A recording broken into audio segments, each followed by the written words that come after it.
prénom et nom, c'est assez clair. Je travaille maintenant à la Haute École de Gestion de Fribourg depuis à peu près fin 2015. Je suis donc professeur de finance, responsable de l'Institut Finance. Et donc comme professeur de finance, classiquement, je dirais normalement, on a deux grandes activités. On a plus que deux activités, mais il y a deux grandes activités. L'une, évidemment, c'est l'enseignement, la finance au sens général du terme, avec différents cours. Certains peuvent inclure la FinTech d'ailleurs, et puis une activité de recherche. Alors, évidemment, recherche appliquée dans les domaines qui touchent au système financier, au marché financier, aux acteurs financiers, et aussi d'ailleurs à la FinTech. J'ai eu le plaisir avec des collègues d'ailleurs de faire un papier à l'époque sur les ICO et un exemple d'ICO, et puis un autre sur ce qui est d'ailleurs plus vraiment d'actualité aujourd'hui, à savoir la fondation Libra de Facebook, qui n'est plus Facebook, mais qui à l'époque était encore Facebook, et qui est devenue ensuite la fondation Diem, et puis qui est partie un petit peu. Donc on a fait ces recherches, parce que la FinTech, quand on s'intéresse à la finance, au sens général du terme, de nouveau, les marchés, les acteurs, etc., ben forcément, on va s'intéresser à la FinTech. Bon, ça, c'est une introduction générale. Donc voilà, je suis professeur actuellement depuis 2015, fin 2015, à la HEG à Fribourg.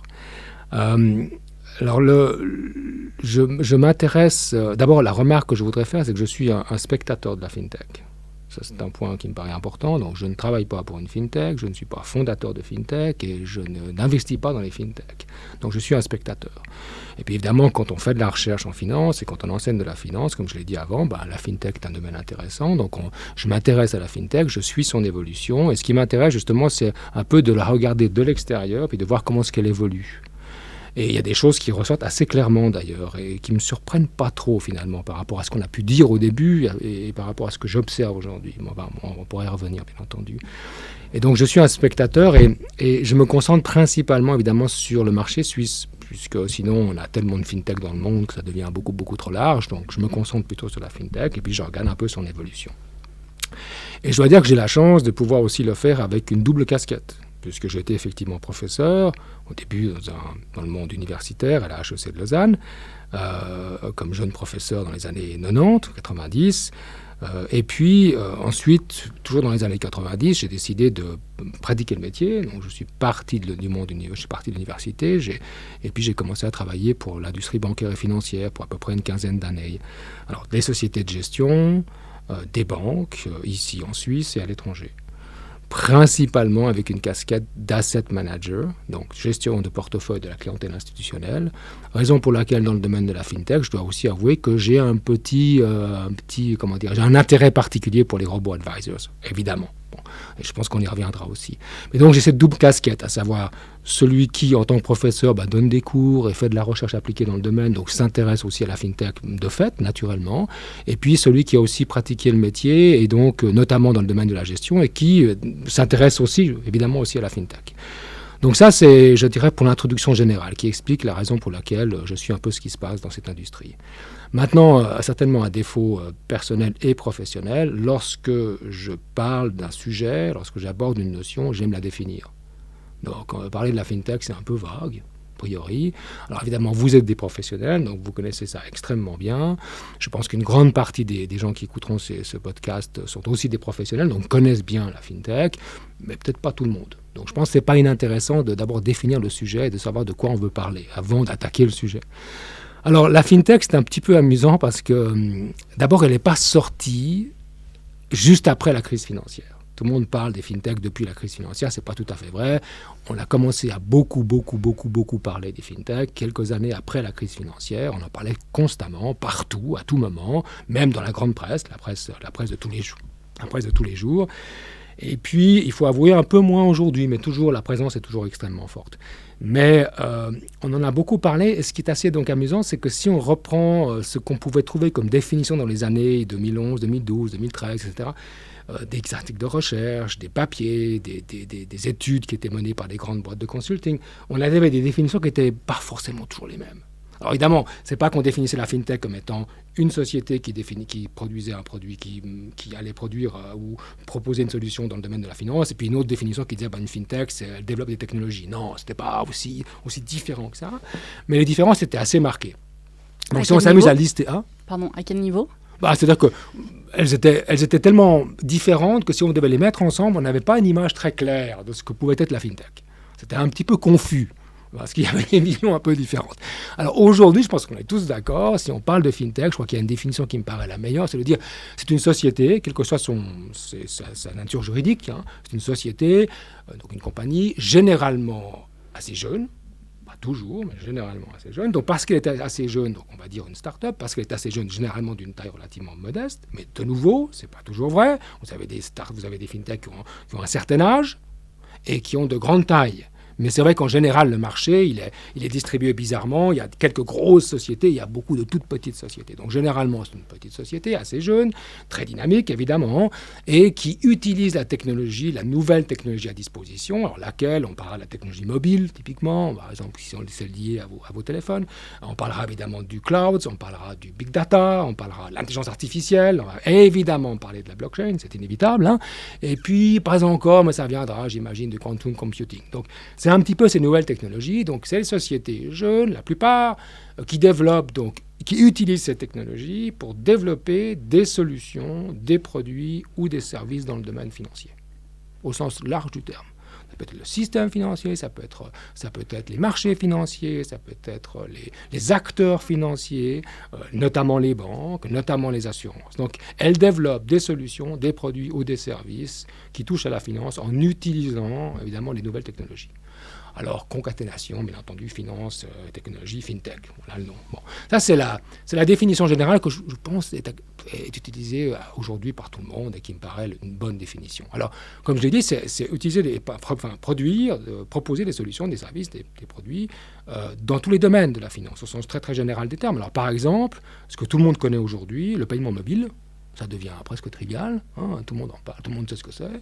Beaucoup de gens ont sur leur téléphone Twint, par exemple. Voilà, c'est un exemple de ce qu'était au départ une fintech.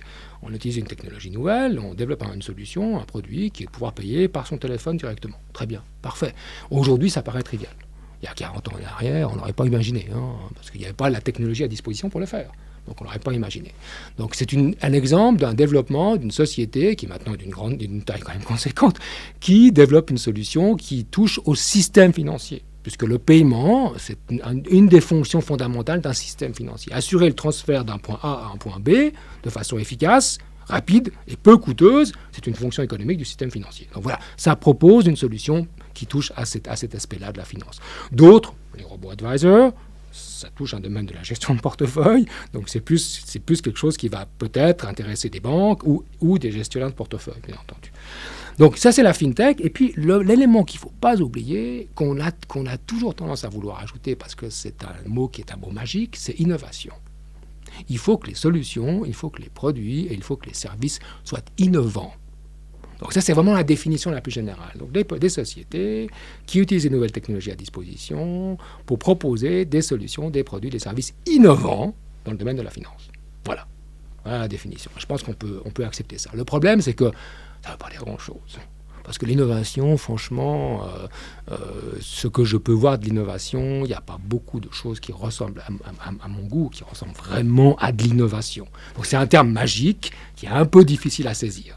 Alors pour donner une analogie, c'est évidemment le fabricant de téléphones mobiles qui chaque année va sortir le nouveau modèle, qui innove en ajoutant une petite caractéristique supplémentaire, généralement une caméra légèrement différente.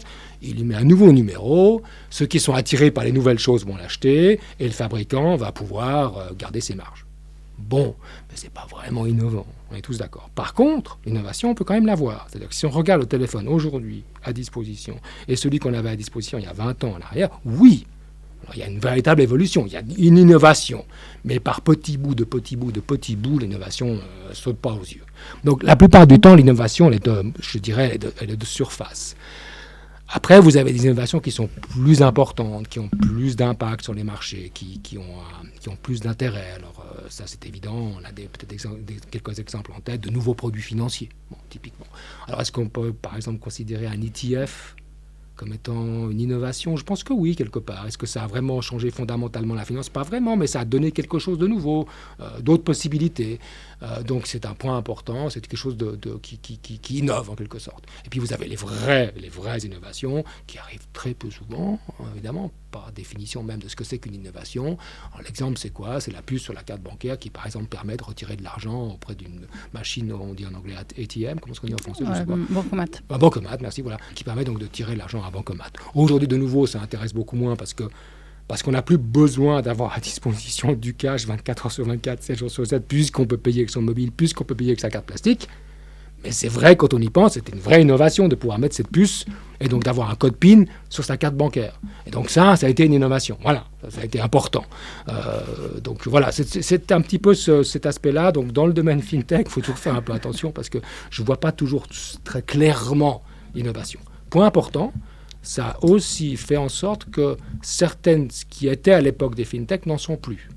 Parce qu'on ne les considère plus comme étant innovantes. Vous avez un exemple? Un exemple, oui, tout à fait. Alors, si vous regardez le rapport qui est toujours chaque année très très bien fait par les hautes écoles de Lucerne et Zug sur les FinTech en Suisse, c'est toujours très très bien fait, que je suis chaque année, et ça me permet effectivement de voir un petit peu l'évolution.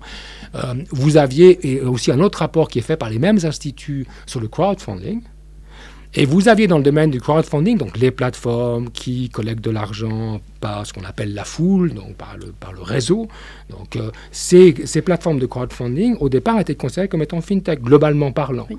Maintenant, les plateformes de crowdfunding qui font ce qu'on appelle de la donation, qui font du reward-based, autrement dit, vous financez un projet parce que vous avez de l'intérêt pour le projet, mais ce n'est pas un investissement. Il n'y a pas un retour sur investissement. C'est un projet qui vous plaît, par exemple un groupe de musique, un groupe de musiciens qui veulent pouvoir graver leur DVD ou lancer leur musique, qui ont besoin d'un peu d'argent, le CD en l'occurrence, qui ont besoin d'un peu d'argent. Vous voulez y participer parce que ça vous plaît, vous y participez. Bon, mais il n'y a pas de retour sur investissement. Il y a un petit retour sous forme de nature, ça veut dire... Alors, c'est ce qu'on appelle le reward base. Voilà. Il y a peut-être un petit CD ou une petite photo du groupe avec des remerciements en fonction du montant que vous avez donné. Mais ce n'est pas vraiment un investissement. Donc, ces types de plateformes-là, on les a sortis du monde des fintech et puis on a gardé les autres parce qu'on les considérait comme étant pas ou plus innovantes. Donc, on les a sortis. Mais à part ça, voilà. Donc, c'est une définition qui me paraît la plus générale possible et qui, je l'espère, est assez claire. Alors, plus que clair, ça c'est sûr. Et c'est bien parce que vous m'avez devancé sur plein de questions. Donc, au moins là, c'est clair. Mais une chose que j'adore avec ce podcast, c'est que, on en a parlé plusieurs fois, vous et moi, c'est que j'aime bien cette approche puriste, en fait. C'est qu'on entend souvent parler d'innovation, révolution mondiale, qui va révolutionner tout. Et des gens comme vous, ou comme on avait eu avec Gassner, qui arrivent et qui disent non. Il n'y a rien de si innovant que ça. Il n'y a pas de révolution incroyable. Il y en a, mais pas autant que ce qu'on pourrait le croire. Oui, et peut-être qu'on ne les voit pas là où elles se trouvent. Voilà, aussi. C'est aussi ça qui est un point important. C'est que, vu mon âge, je me rappelle de la fameuse première bulle technologique, parce qu'il y en a eu d'autres, la première des années 90. Tout le monde pensait que, grâce à l'Internet, les sociétés qui avaient la main mise sur le réseau, donc les Swisscom de ce monde, à l'époque, les grandes compagnies, allaient être les grands gagnants de cette révolution. Et en fait, les grands gagnants... non, ça a été des Google, des Apple, etc. Et ceux-là, on ne les avait pas vus tout de suite. Et là, je pense, par exemple, dans le domaine des innovations, c'est vrai qu'on en parle aussi souvent, mais je pense qu'il y a quelque chose de vraiment intéressant, c'est tout ce qui touche à la blockchain. Et je pense que c'est une vraie innovation, indiscutablement. Donc, permettre l'échange, au sens vraiment noble du terme, l'échange, pas juste l'échange, mais l'échange d'avis, d'idées et aussi des fois de paiement via un système décentralisé. Je crois qu'on sous-estime l'impact que cela peut avoir. Alors, est-ce qu'il va être capable de se développer par lui-même? Est-ce qu'il va être capable de survivre au coup de boutoir du politique et du régulateur? Ça, c'est une autre question. Mais il y a du potentiel là-dedans qui est certainement très intéressant. Donc là, je pense qu'il y a une vraie innovation, qui n'est pas purement finance d'ailleurs, attention. Mais l'avenir nous le dira. Exactement. Et on est justement là pour en parler. Donc pour clôturer un peu cet aspect FinTech, finalement, quelle est la plus-value qu'on peut dire qu'elle ajoute réellement au marché aujourd'hui, si on reste au niveau suisse? Elle force les acteurs à se secouer. Ouais, dans quel sens? Ça me paraît un point important. Alors, prenez RoboAdvisor, parce que de nouveau, c'est par goût, par expérience personnelle. Évidemment, je suis assez attiré par ces RoboAdvisor et par ce qu'ils font ou ce qu'ils ne font pas. C'est clair que si tout d'un coup, vous avez des acteurs En Suisse, on les voit un peu moins. Aux États-Unis, on les voit parce que vous avez des succès. Peterman, c'est un succès. Il y a quand même des milliards sous gestion, etc. Ils ont quand même une certaine taille. Et ben, ça force les acteurs à réagir et à proposer d'autres solutions et à proposer ou les mêmes solutions, à réduire leurs coûts. Donc oui, ça indiscutablement, c'est une source de compétition supplémentaire. Et je pense que la compétition dans un système économique, elle est saine, elle est nécessaire. Donc oui, c'est bien. Quand vous parlez d'acteurs, vous parlez notamment des acteurs plus traditionnels comme les banques? Bien sûr. Il y en aurait d'autres ou c'est essentiellement cela? Les banques et les compagnies de gestion de portefeuille, si on prend les robo-advisors par exemple, donc elles sont directement concernées. Elles sont absolument directement concernées. Mais prenez même tout ce qui touche au paiement mobile. Maintenant, cette source de revenus a quasi disparu. Il va falloir trouver d'autres choses. Il faut se positionner différemment. Il faut adapter son métier. Alors ça ne va pas, je ne crois pas que ça va faire disparaître les banques pour deux raisons. D'abord parce que le métier de la banque, c'est pas faire des paiements, c'est une vision un peu simple quand même. Et puis l'autre, comme la fintech n'est pas que des robots advisory. Non, bien sûr que non. Non, bien sûr que non. Donc c'est une concurrence. Encore, c'est par un goût personnel que je m'y réfère, mais c'est pas du tout. Il n'y a pas que ça, on est bien d'accord. Et puis, très bien, puisqu'on veut parler puisqu'on a parlé du crowdfunding, il y a beaucoup de gens qui pensent que le peer-to-peer lending, c'est quelque chose qui va fondamentalement secouer le monde bancaire, parce qu'évidemment, vous passez à travers, vous évitez la banque, vous évitez l'intermédiaire financier, et en général la banque, pas toujours, en général la banque. Et donc, le peer-to-peer lending, quelle que soit la forme qu'on peut lui donner, c'est une modification fondamentale, importante, et moi je vous réponds, c'est une source de compétition supplémentaire, ça force les banques à réagir. Et je ne suis pas encore persuadé, l'avenir nous le dira, je peux complètement me tromper, je ne suis pas absolument persuadé que ce soit des solutions qui soient viables à moyen long terme, c'est tout. Parce que c'est ignorer certaines des fonctions fondamentales d'un système financier. Le peer-to-peer lending, c'est sympathique, mais je n'ai pas envie de prêter mon argent à n'importe qui. Problème de confiance, du coup. Il y a un problème de confiance, puis c'est un métier surtout. Donc il y a une expertise nécessaire. Alors est-ce que l'expertise s'acquiert grâce, par exemple, aux nouvelles technologies, et grâce, par exemple, à l'intelligence artificielle, qui sera peut-être capable de détecter le bon projet par rapport au mauvais projet? Pourquoi pas. Peut-être que demain, il n'y aura plus aucune intervention humaine dans la détection des bons et des mauvais projets. Donc on pourra faire un screening qui sera fait automatiquement par une solution algorithmique intelligente. Pourquoi pas, peut-être. Mais on n'y est pas encore. Point. Puis point 2, je me dis tout à fait naïvement, je me dis que si on peut mettre en place un système algorithmique qui permettrait de faire un screening intelligent et qui permettrait de me dire quel est le bon projet, quel est le mauvais projet, qu'est-ce qui m'empêche de faire un algorithme intelligent qui me permettrait de battre l'algorithme intelligent et de faire en sorte qu'il soit choisi comme étant un bon projet alors qu'il n'est pas si bon que ça. À partir de là, on peut imaginer plein de jeux amusants. Donc je ne suis pas encore convaincu que ça puisse vraiment bien marcher. Mais si on prend le peer-to-peer lending, c'est considéré comme étant effectivement quelque chose de vraiment innovant. C'est vrai que ça l'est. Mais il y a pas mal d'obstacles qui font que il y a besoin de l'expertise. Il y a besoin de l'intermédiaire, en général. On se lance dans des projets, on a envie d'avoir, comme vous l'aviez dit, la réputation, c'est un point très très important. Donc je pense que les banques ont ici un jeu à jouer qui me paraît assez clair, quelque chose à faire qui me paraît assez clair, c'est qu'elles le font de plus en plus, s'associer à ces plateformes, et puis ajouter leur brand, ajouter leur réputation, et puis participer à cela. Mais ça, de nouveau, elles ont été forcées ça les a fait un peu sortir de ce qu'elles font traditionnellement. Très bien. Excellent. Mais est-ce qu'elles ont les moyens de mener cette bataille? Elles ont le moyen... elles n'ont pas 36 000 choix. C'est où on s'allie, où on est l'un contre l'autre, oui, c'est pas faux. Où on disparaît, où on gagne, où on perd. Alors, c'est la remarque que l'on fait au départ qui est juste, c'est-à-dire pourquoi les fintechs? C'est-à-dire quelles sont les raisons qui justifient que les fintechs démarrent, sortent du bois, se font bien voir, se font voir partout, à partir de quelques années qui suivent la crise financière. Alors on a tous en tête les raisons, elles sont macro, elles sont évidentes, et d'ailleurs elles sont importantes parce que ça peut amener à regarder les fintechs différemment. À savoir, il y a une raison numéro 1, c'est qu'après la crise financière, qu'est-ce qui est arrivé? Des modifications très très importantes en matière régulatoire et de compliance. Ça ne veut pas dire que le marché et le système n'étaient pas régulés avant, ils l'étaient. Contrairement à ce qu'on a essayé de faire croire aux gens, il l'était, mais on s'est dit, tiens, ça n'a pas marché comme on pensait que ça devait marcher, donc on va réguler un peu différemment, donc on essaie autre chose, on est beaucoup plus restrictif, donc il y a tout d'un coup une arrivée massive de contraintes régulatoires qui ne sont pas sans coût. Donc effectivement, le monde bancaire, et pas seulement que le monde bancaire, l'assurance, etc., se retrouve surchargé d'activités auxquelles au départ elle n'avait pas à répondre, donc de coûts supplémentaires qui arrivent à un mauvais moment. Pourquoi ? Parce que, certaines banques, pas toutes, certaines banques ont des bilans qui ne sont pas très bons, donc il faut retravailler ces bilans, ils ne sont pas générateurs de profits excellents, c'est moins qu'on puisse dire, donc il y a un problème de bilan, donc il faut traiter le bilan, donc on s'occupe de ça, et en plus on a des coûts supplémentaires qui arrivent. Ok.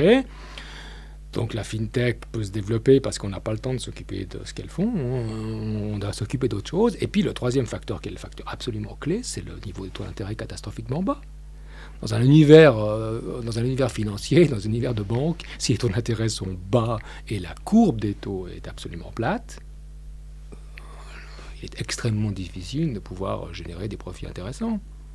Donc c'est vraiment une situation où effectivement le monde bancaire en général et les acteurs dans cette industrie bancaire se sont retrouvés face à une situation particulière macroéconomique ou macropolitique, si vous voulez, qui ont fait qu'elles avaient d'autres problèmes à traiter, elles n'avaient pas la possibilité de vraiment pouvoir développer de nouvelles solutions, et c'était une opportunité extraordinaire pour les fintechs. Si je peux juste me permettre de rajouter un quatrième point qui est aussi, je pense, j'insiste dessus parce que je pense qu'il est important, c'est encore une fois cette notion de confiance. Les gens, l'opinion publique n'avait plus confiance dans ces institutions bancaires. En tout cas, comment moi j'ai compris aussi, ma lecture des choses, c'est que les gens n'avaient plus confiance dans ce système bancaire qu'on croyait si solide. Et donc du coup, ça a aussi donné la place. Et aussi là que les sandbox ont commencé à se mettre en place, etc.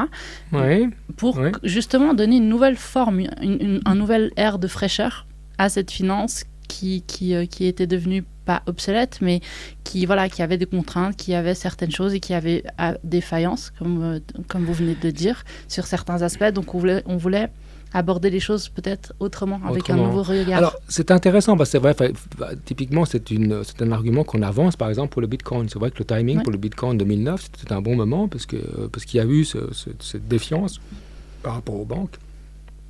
Je pense que ça explique une partie du développement de la Bitcoin et son succès aujourd'hui, sa taille aujourd'hui. C'est ça, c'est que ça n'arrive pas pour rien. Non, tout à fait. Non, là, vous avez raison. Maintenant, est-ce que vous avez observé que les gens clôturaient leur compte bancaire et allaient faire autre chose ? Non.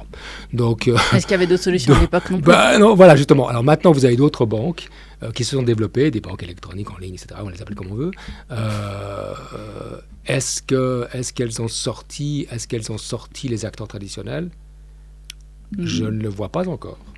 Et ce que je vois par contre, c'est que la plupart certaines de ces banques qui se présentent comme des banques n'ont peut-être pas exactement les mêmes contraintes régulatoires que les banques, par exemple suisses, et enregistrées en Suisse. Et peut-être que le client ne se rend pas encore tout à fait bien compte qu'il n'a pas exactement le même acteur en face de lui. C'est pour ça que je dis que l'aspect confiance est primordial pour la suite. Parce que des acteurs, comme vous dites, qui ne sont pas forcément très bons, mais qui sauront faire un bon marketing, qui sauront viser la bonne population, donc une population plus jeune, arriveront tout à fait à sortir leur épingle du jeu et à peut-être détrôner, pourquoi pas, d'autres acteurs. Tout va dépendre pour moi beaucoup à partir de quel moment l'acteur qui rentre en concurrence directe avec la banque va subir les mêmes régulations. À ce moment-là, les coûts sont les mêmes, et donc on peut commencer à jouer. Vous savez, c'est comme le football. Si vous avez une équipe qui joue à 11 et l'autre qui joue à 89, je pense que celle qui a 89 joueurs va avoir quand même plus d'avantages que celui qui joue à 11. Donc à un moment donné, si vous rétablissez l'équilibre et puis chaque équipe joue avec le même nombre de joueurs, ça va peut-être devenir intéressant. Peut-être les choses vont changer un peu. Donc là, c'est un aspect qui est important. C'est à partir de quel moment est-ce qu'on passe dans la catégorie banque, et à partir de là, tout ce qui va derrière. Donc des coûts qui ne sont pas les mêmes, évidemment. Et puis l'autre, c'est l'inflation est de retour, les taux d'intérêt commencent à monter, la courbe des taux change, ça change aussi un petit peu. Comment est-ce que ça affecte les fintechs ? Ça affecte les fintechs parce que ça affectera les banques qui auront beaucoup plus de moyens, une profitabilité j'espère meilleure, qui arriveront à dégager donc des profits et qui auront la possibilité de pouvoir peut-être soit développer, je pense pas qu'elles le font certaines, soit se porter partie prenante dans les, acquéreurs potentiels de certaines fintechs. Maintenant, le point intéressant au niveau de la fintech, moi ce qui m'a intéressé au niveau suisse, justement au niveau de l'évolution au fil des années, il y a deux choses. on a vu une tendance en termes d'augmentation du nombre de fintech en Suisse, on a vu une tendance à s'aplatir un petit peu. Au départ, on n'avait pas beaucoup de fintech, et évidemment c'est normal, hein, et donc la croissance a fortement augmenté, le nombre a fortement augmenté. Il y a depuis maintenant, on commence à avoir un plateau depuis 2019-2020, et puis le dernier rapport sorti par l'Institut justement de Lucerne et Zug montre qu'il y a moins de fintech qu'avant. Donc, alors je ne dis pas qu'il y a une décroissance, attention, hein, je ne dis pas qu'il y a un trend négatif et qu'on va passer d'à peu près 400, je crois qu'on est à 400 à peu près, hein, à zéro, c'est pas ça, hein, mais on voit qu'on est arrivé à un plateau à peu près vers les 400, puis maintenant on est arrivé à, je crois qu'il y a, ils en dénombrent, je crois 380 ou 384, je vous laisserai vérifier. Donc on est un peu moins, bon, très bien, ça c'est un constat. Voilà, ça paraît naturel dans une industrie qui devient un peu plus mature peut-être, avec des une sélection naturelle. Voilà, exactement. Et puis l'autre, je pense qu'il est aussi un facteur très très intéressant à regarder, c'est qu'en fait la plupart de ces fintechs, au départ, dans leur modèle d'affaires, c'était vraiment axé sur l'idée on va passer à travers les acteurs financiers. C'est ça l'idée, hein. On passe à travers et on va directement s'adresser aux consommateurs. Et à travers la législation, surtout. Oui, d'accord. Mais on va directement s'intéresser aux consommateurs et dialoguer avec le consommateur. Donc, c'est du B2C. Et ce qu'on regarde maintenant, et ça ne me surprend pas trop, c'est que les modèles d'affaires, c'est beaucoup plus B2C et B2B, ou vraiment uniquement B2B. Et là, ça me montre une chose qui me paraît pour moi très claire, c'est que ça devient plus mature, effectivement. Et puis, les fintechs se rendent compte que leurs clients principaux, leurs clients privilégiés, ce sont les acteurs financiers. Et donc, c'est à eux qu'il faut délivrer des produits, des solutions et des services, parce qu'ils sont en demande de ça. Et c'est naturel. Et la partie bancaire, les acteurs bancaires en tirent bénéfice, et les fintechs en tirent bénéfice. Donc, je ne suis pas encore tout à fait convaincu avec l'idée que, waouh, ces banques-là, et les acteurs en général qui tournent autour des banques, vont disparaître. Parce que, hop, on va voir quelque chose de nouveau arriver. Si c'est quelque chose de nouveau qui arrive, ça sera exactement les mêmes qu'avant, sinon que les gens vont avoir un nom différent, mais ça sera les mêmes fonctions. Vous voyez ce que je veux dire ? Donc, je ne suis pas convaincu encore qu'on arrive à une transformation fondamentale, parce que justement, c'est vraiment le fait de voir que c'est de plus en plus du B2B. Mais vous êtes d'accord que depuis ces dernières années, on voit quand même une petite diminution des quantités de banques privées. Oui, indiscutablement. Ça, surtout sur le marché parce que si vous augmentez les coûts au sens général du terme, et notamment les coûts de régulation au sens général du terme, et vous avez des niveaux de taux d'intérêt qui sont ridiculeusement bas, quel que soit l'échéancier, évidemment, vous vous attendez à ce que les banques de taille moyenne et petite disparaissent. Mais justement, est-ce que l'arrivée des fintechs, c'est pas le coup de grâce ? Non, je crois pas. Non, je crois pas, parce que, une fois encore, elles servent, ces acteurs-là, de plus en plus. Donc, le coup de grâce viendra peut-être d'autre chose. Justement, une fois encore, moi, je me méfie. C'est-à-dire que si on me montre l'objet évident, je me dis il y a quelque chose que je ne vois pas. Je ne devrais pas me concentrer sur l'objet évident. Je voudrais voir d'autres choses. On en a beaucoup parlé des techs, des grosses techs, qui ont tellement de possibilités, qui ont tellement la technologie, qui ont tellement d'argent, qui ont tellement de moyens, qui ont d'ailleurs des licences, où elles pourraient commencer à rentrer en concurrence avec les banques. Est-ce que ce sont elles qui, tout d'un coup, vont arriver et puis se placer et puis complètement chambouler le système, pas le système, mais le paysage bancaire? Peut-être. Le système aussi, je pense. Ouais, peut-être, mais le système, c'est quoi? Le métier de la banque, c'est fondamentalement quoi? Pas uniquement, ça dépend de la banque privée, Genevois, c'est autre chose, mais si on prend la banque commerciale, c'est un transfert. Alors, au départ, il y a transfert d'argent. Il y a deux transferts. Il y a le transfert géographique dans l'espace, de A à B. Ça, c'est fini. Ça, tout le monde le fait maintenant. Ce n'est pas vraiment une activité particulièrement révolutionnaire. Et il y a le transfert dans le temps. Et ça, c'est un vrai métier. Et ça ne s'improvise pas.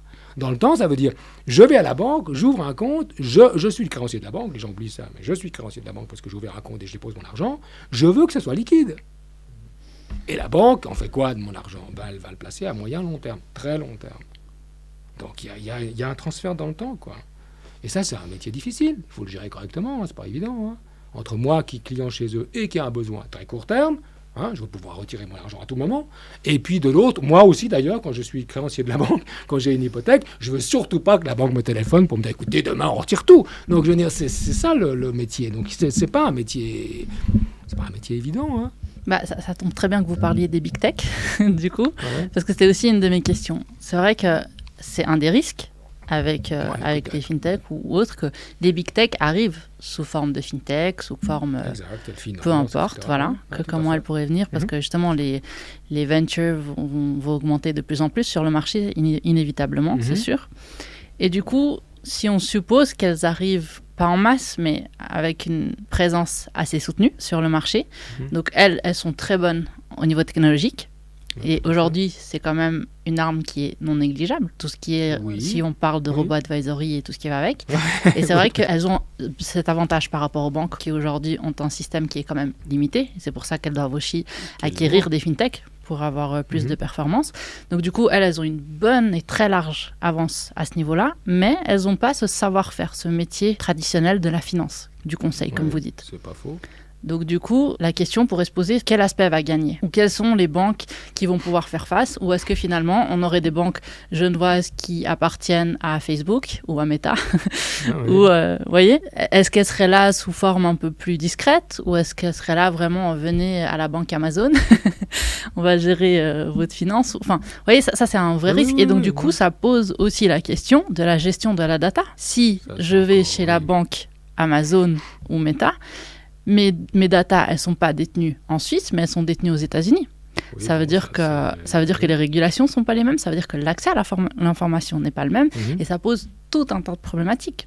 C'est tout à fait juste. Est-ce que c'est quelque chose qui pourrait être envisageable, de 1, et de 2, si c'est le cas, comment faire? Les big tech qui arrivent et qui se prêtent. Écoutez, regardez un peu ce qui se passe en Chine. Donc, le fait de pouvoir effectivement être aussi partie prenante dans le processus du crédit, c'est pas inintéressant. Oui, c'est clair, ça pourrait se faire. Mais de nouveau... mais du coup, ça changerait le système. Mais le système... alors, mis à part les aspects régulatoires entre l'Europe, la Suisse et les États-Unis, les aspects information, accès à l'information privée, etc., qui sont des sujets évidemment complexes et puis qui sont des sujets importants. Mais si on regarde ça d'un point de vue strictement économique, l'activité resterait. Vous voyez ce que je veux dire? L'activité resterait, qu'on l'appelle ABC ou qu'on l'appelle DEH, elle resterait cette activité-là. Donc la nécessité, vous savez, notre société s'est construite sur le moteur de notre activité économique, c'est la notion de crédit. Hein. Tout est là-dessus. Hein. Et alors que ce crédit se fasse par un établissement bancaire classique qu'on connaît bien, avec un nom qu'on connaît bien, parce que voilà, ça fait plusieurs années, dizaines d'années, etc., ou des siècles qu'elles le font, ou que ce soit une nouvelle entité, cette activité de crédit, elle restera, j'en suis absolument convaincu. Ce qui est important, c'est de voir, comme vous l'avez très très justement dit, et c'est là où les choses deviennent vraiment effectivement compliquées, je ne rentrerai pas là-dedans, à savoir c'est les aspects de régulation. On n'a pas idée, enfin, étant donné que j'ai toujours un peu la chance d'avoir ce contact avec le monde bancaire et le monde notamment du trading ou de la gestion, on n'a pas idée de la tonne d'éléments régulateurs, enfin des règlements nouveaux, des ordonnances, des choses absolument incroyables. Qui les freinent aujourd'hui. Ah, mais en tout cas qui sont...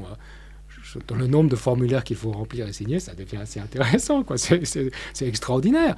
Alors, si cette activité, c'est ça qui va devenir compliqué, c'est-à-dire que si à partir du moment que la société qui n'est pas une banque a une activité bancaire, voilà, elle sera soumise aux mêmes conditions, apparemment.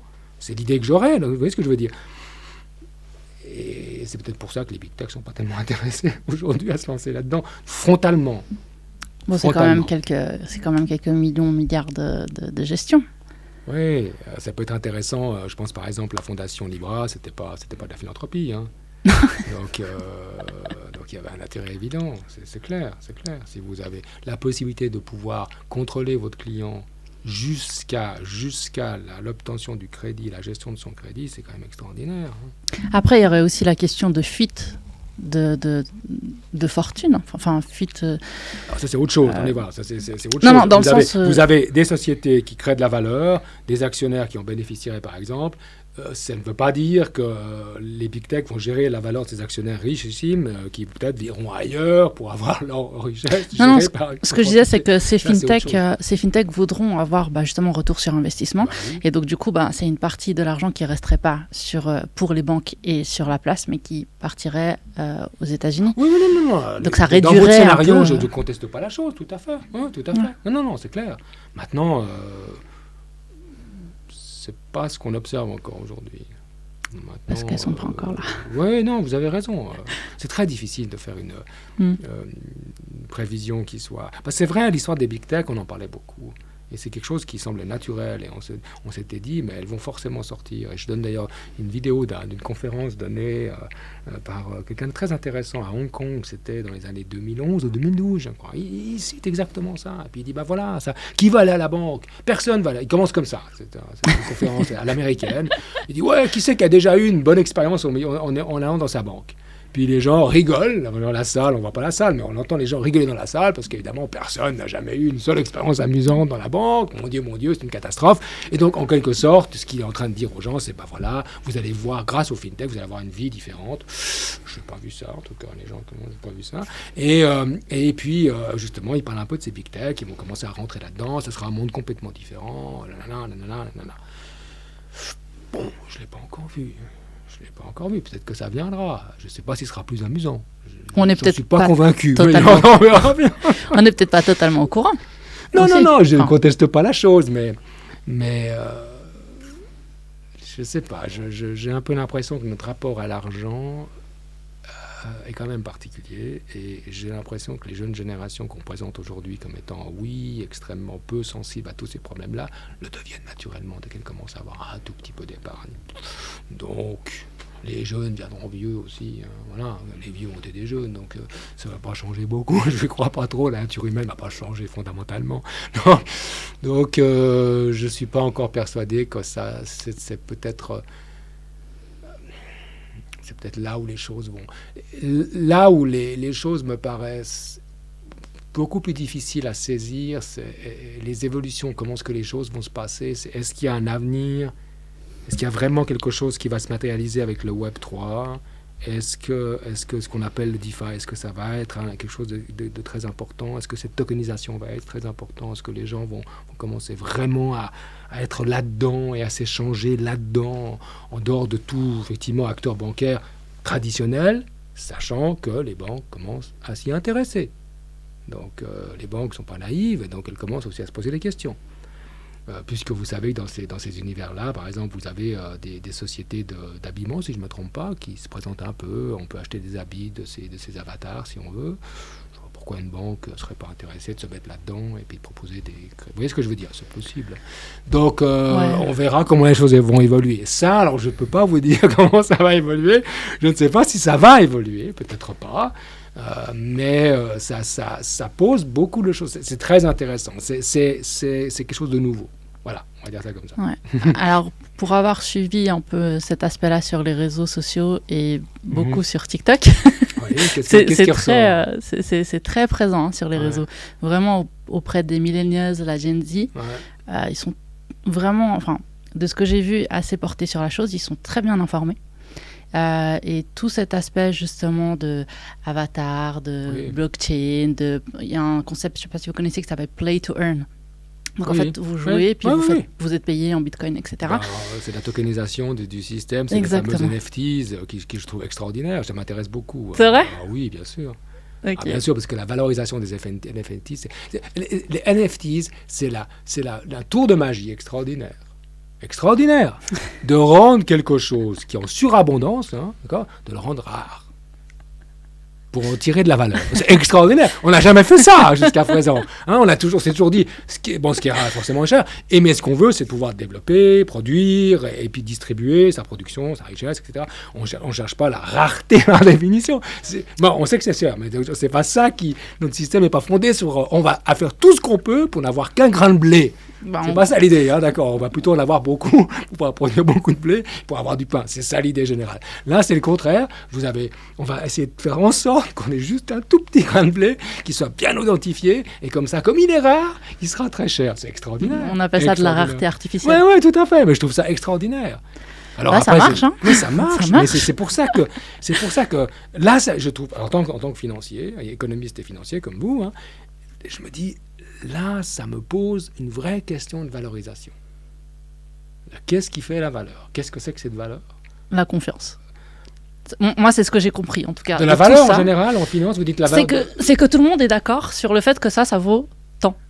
Alors, le prix est marginal. Le dernier prix de transaction, ça vous donne effectivement, ça vaut tant à ce moment-là entre un acheteur et un vendeur. C'est tout, hein. C'est juste ça. Mais c'est juste de concentrer toute l'information sur ce prix-là. C'est qu'on est d'accord sur quelque chose. À ce moment-là. Mais demain, ça peut être totalement différent. Et d'ailleurs, c'est totalement différent. c'est ce qu'on voit.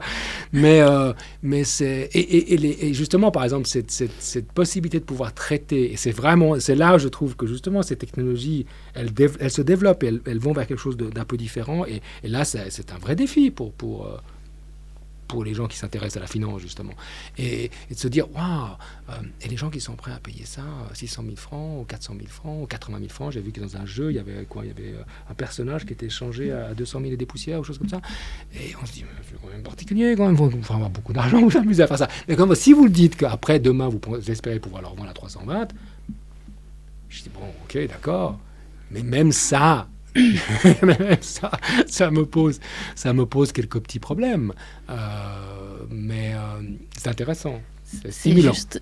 C'est différent de ce qu'on connaît. C'est différent, donc c'est stimulant. Il y a des choses qui sont moins différentes, moins innovantes, donc justement, et donc par voie de conséquence, peut-être un peu plus facile à comprendre et à voir. Enfin, les jeunes ont l'air de crocher. Les joueurs, il y a une grande communauté de joueurs qui est là-dedans. Et les gens, les jeunes y croient en fait, parce que j'ai l'impression que c'est aussi par... je vote pas pour la personne, je vote contre elle. C'est un peu cet esprit de je veux pas aller dans la finance traditionnelle, donc du coup je vais dans cette nouvelle manière de faire qui est à travers la crypto, à travers la blockchain, à travers les NFT, etc. En fait, j'ai l'impression que c'est plus par déception aussi et espoir. Mais peut-être, parce que vous savez, Peter Thiel, que vous connaissez certainement, Peter Thiel, c'est un des fondateurs, enfin pas des fondateurs, on dirait plutôt un financier de PayPal, et qui a eu un grand succès, évidemment. Quelqu'un de très intéressant, qui a des idées assez marquées, que j'apprécie beaucoup, qui avait lancé un fonds de hedge dans les belles années, qui avait bien marché que PayPal, mais c'est un personnage très très intéressant, puis il a un franc-parler que j'aime bien. Et dans une intervention, un débat qui était organisé par l'Institut Hoover, il dit, je trouve tout à fait juste, il dit AI, donc l'intelligence artificielle, est communiste, les crypto-monnaies sont libertariennes. Et je dois dire que j'ai trouvé le propos tout à fait juste, et puis ça correspond bien à ce que vous venez de dire, à savoir qu'on a l'impression effectivement qu'il y a des gens, avec les tokens, avec les cryptos, c'est vraiment pour eux effectivement sortir de ce système, être en dehors de ce système, faire quelque chose d'autre, quelque chose d'un peu plus justement... libéré des contraintes de la société. Non, je suis d'accord avec vous, il y a quelque chose là derrière. C'est la nouvelle rébellion. Ouais, peut-être. En tout cas, le propos de M. Thiel, j'ai trouvé ça très très bon. Je me dis, oui, effectivement, il a raison. Après, il y a aussi un grand tri là-dedans. Donc, la communauté NFT est très très active sur Twitter. Oui. Et à chaque fois, en fait, il y avait des lives qui se faisaient. Puis, en fait, les gens viennent faire la promotion de leur NFT. Ouais. Et là, forcément, tout le monde venait, tout le monde avait un projet, tout le monde voulait révolutionner le monde. Et là, il y a un grand tri qui s'est fait, une grande sélection naturelle qui s'est faite pour forcément laisser place aux mieux organisés et puis aux plus constants. Ah, tout à fait. C'est un peu comme les ICO d'ailleurs. Les ICO ont beaucoup marché, il y a eu un fort intérêt. Et puis, lorsque les cryptos ont perdu en valeur, là, on s'est moins intéressé aux ICO. Puis on s'est rendu compte qu'il n'y avait pas d'intermédiaire. C'est pas toujours très bien quand il n'y a pas d'intermédiaire. Donc, vous voyez, c'est ce qu'on a discuté avant. Donc, on a remis des intermédiaires. Non, les choses changent difficilement. Les grandes révolutions, il n'y en a pas tous les 2 jours. Donc, il faut encore voir.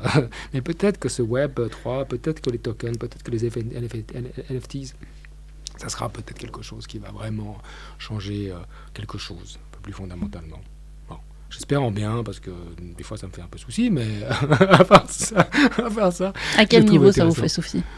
Écoutez, je pense que les gens, quand ils sont pris dans des jeux, ça me fait un peu peur, quoi. Alors, il y a quelque chose d'intéressant, c'est qu'il y a un excellent ouvrage, je crois qu'il s'appelle... Pourquoi j'ai Grasshopper en tête, mais qu'importe. Un philosophe qui s'intéresse justement à la notion de jeu et qui dit de toute façon l'être humain est conduit par le jeu et de toute manière il est toujours dans le jeu. C'est-à-dire qu'il donne l'exemple de qui c'est qui aurait du golf, qui c'est qui aurait l'idée stupide de dire je prends une balle, je fais des trous dans un terrain et puis le but c'est de mettre la balle dans un trou avec une canne. alors que je pourrais prendre la balle dans la main et la mettre dans le trou. C'est complètement idiot. Donc il dit, on a ce goût-là. Oui. Et, il dit, et je pense qu'il a raison. Il dit même, à un moment donné, même si on a la possibilité avec la technologie de pouvoir construire une maison entièrement automatisée, robotisée, on aura de toute façon envie de construire sa maison, soi-même. Parce que c'est dans la nature humaine de le faire. Je pense qu'il a assez raison. Alors peut-être que le jeu, c'est peut-être ce qui nous fait, un élément qui nous caractérise. Et les gens sont dans le jeu et ont besoin de jeu. Maintenant, des fois, l'air frais, ça va être bien. Hein. Donc je ne sais pas, il y a d'autres jeux. Ce qui me fait un peu peur, c'est que j'espère que les gens ne vont pas rester dans ces jeux-là et qu'ils auront la capacité de sortir. Mais bon, ça on verra, quoi. C'est un autre sujet. Rencontre d'autres personnes dans la métaverse. Il y a eu des mariages dans la métaverse, il y aura d'autres choses. La monstruosité de ce que vous venez de dire. Mais c'est vrai. Ouais, d'accord, mais même si ça devait être le cas. Mais on disait la même chose sur les téléphones à l'époque. Ah mon Dieu, les gens vont rester sur leur téléphone. Et c'est vrai, ils restent sur leur téléphone, mais ils arrivent quand même à trouver un peu le temps de se voir. C'est amusant parce que moi je suis resté très mammifère, très animal. Donc le contact au sens physique me paraît absolument fondamental. Sans contact physique, je ne peux pas imaginer quoi que ce soit. Et d'ailleurs, même au niveau, et ça me fait penser, pour revenir sur la finance, le développement des solutions numérisées, le fait de pouvoir faire des conf calls, maintenant tout le monde fait des conf calls, on ne se voit plus, et la méta, ça serait ça, donc on a des avatars, on ne se voit plus. Non, ça ne marche pas comme ça. Le jour où on a vraiment besoin de donner confiance à quelqu'un, il faut qu'on puisse le rencontrer. Parce qu'il y a un contact, parce qu'il y a un élément imperceptible qui fait que. Parce qu'on reste des animaux quand même, malgré tout. Et on a des instincts qui ne sont encore là, juste ce que je dis peut-être complètement idiot, mais on ressent les choses. Les personnes nerveuses, on sent qu'elles sont nerveuses. Les personnes qui sont un tout petit peu mal à l'aise, on sent qu'elles le sont. Quand elles vous disent quelque chose qui n'est pas correct, on le sent aussi. C'est comme ça fait partie de ce que nous sommes. Si le chien est capable de réagir à mon humeur avant même que je lui montre mon humeur, bon, alors il est mieux équipé que moi pour le faire, parce qu'il a plus de sens que moi, mais voilà, le principe il est là, on le sait très bien qu'il est là. Donc je crois beaucoup quand même à la nécessité du contact. Maintenant, on verra, je peux complètement me tromper, on verra bien dans quelle dystopie nous allons nous trouver. Ouais, on verra. Du coup, si on pense toujours à ces nouvelles solutions, quelles sont leurs limites, à part justement le fait de créer une distance sociale, au niveau technique ou au niveau de la finance, c'est quoi leurs limites? Et est-ce que finalement elles ont, c'est une double question, est-ce qu'elles ont une vraie valeur ajoutée et est-ce qu'elles ont des limites à cette valeur? Est-ce que c'est indispensable? Vous voyez, c'est un peu... Je vais vous répondre par une petite pirouette un peu magique, parce qu'en fait, lorsqu'il s'agit de parler de valeur et de valeur ajoutée en finance, alors on peut que se revenir vers Modigliani et Miller, c'est-à-dire qu'on revient à la préhistoire de la finance, donc on est dans les années 50, quand vous avez ces deux professeurs d'économie et de finance, donc Modigliani, comme tout le monde connaît, et Miller, qui développent leur fameuse proposition et qui montrent que si le marché marche pas trop mal, donc si le marché est parfait, on peut faire n'importe quelle décision d'un point de vue financier, d'un point de vue financement, n'importe quelle décision, ça n'a aucun impact sur la valeur du bien, aucun impact sur la valeur économique. Donc la finance n'apporte rien. Ça, c'est le résultat le plus fondamental qu'on ait en finance. C'est vraiment la base de la base de la base. Et qui peut paraître choquant, mais c'est vrai que d'ailleurs, c'est un très très bel article, c'est une très belle proposition. Mais évidemment, ça veut dire que, comme j'ai dit, ça ne fonctionne que dans un marché qui est parfait. Et bon, voilà, nous ne sommes pas dans des marchés parfaits. Donc la finance a quelque chose à apporter. Donc les fintechs, est-ce qu'elles ont apporté des choses? Oui, bien sûr qu'elles ont apporté des choses. Maintenant, quoi par exemple? Alors prenez l'exemple des robots, puisqu'on en a parlé quand même au départ, je vous ai dit, les robots, ça m'intéresse. Les robots, donc les robots advisors, donc pour ceux qui ne connaissent pas, donc des solutions algorithmiques, on les appelle robots, mais ce n'est pas des robots, hein. Donc c'est des ensembles d'algorithmes qui font des calculs et qui gèrent des portefeuilles. C'est ça l'idée, d'accord? Donc on les appelle robots advisors, mais c'est pas un vacuum cleaner, donc c'est ça, c'est juste des algorithmes. Et quand je dis juste, je ne devrais pas dire juste, ce sont des algorithmes.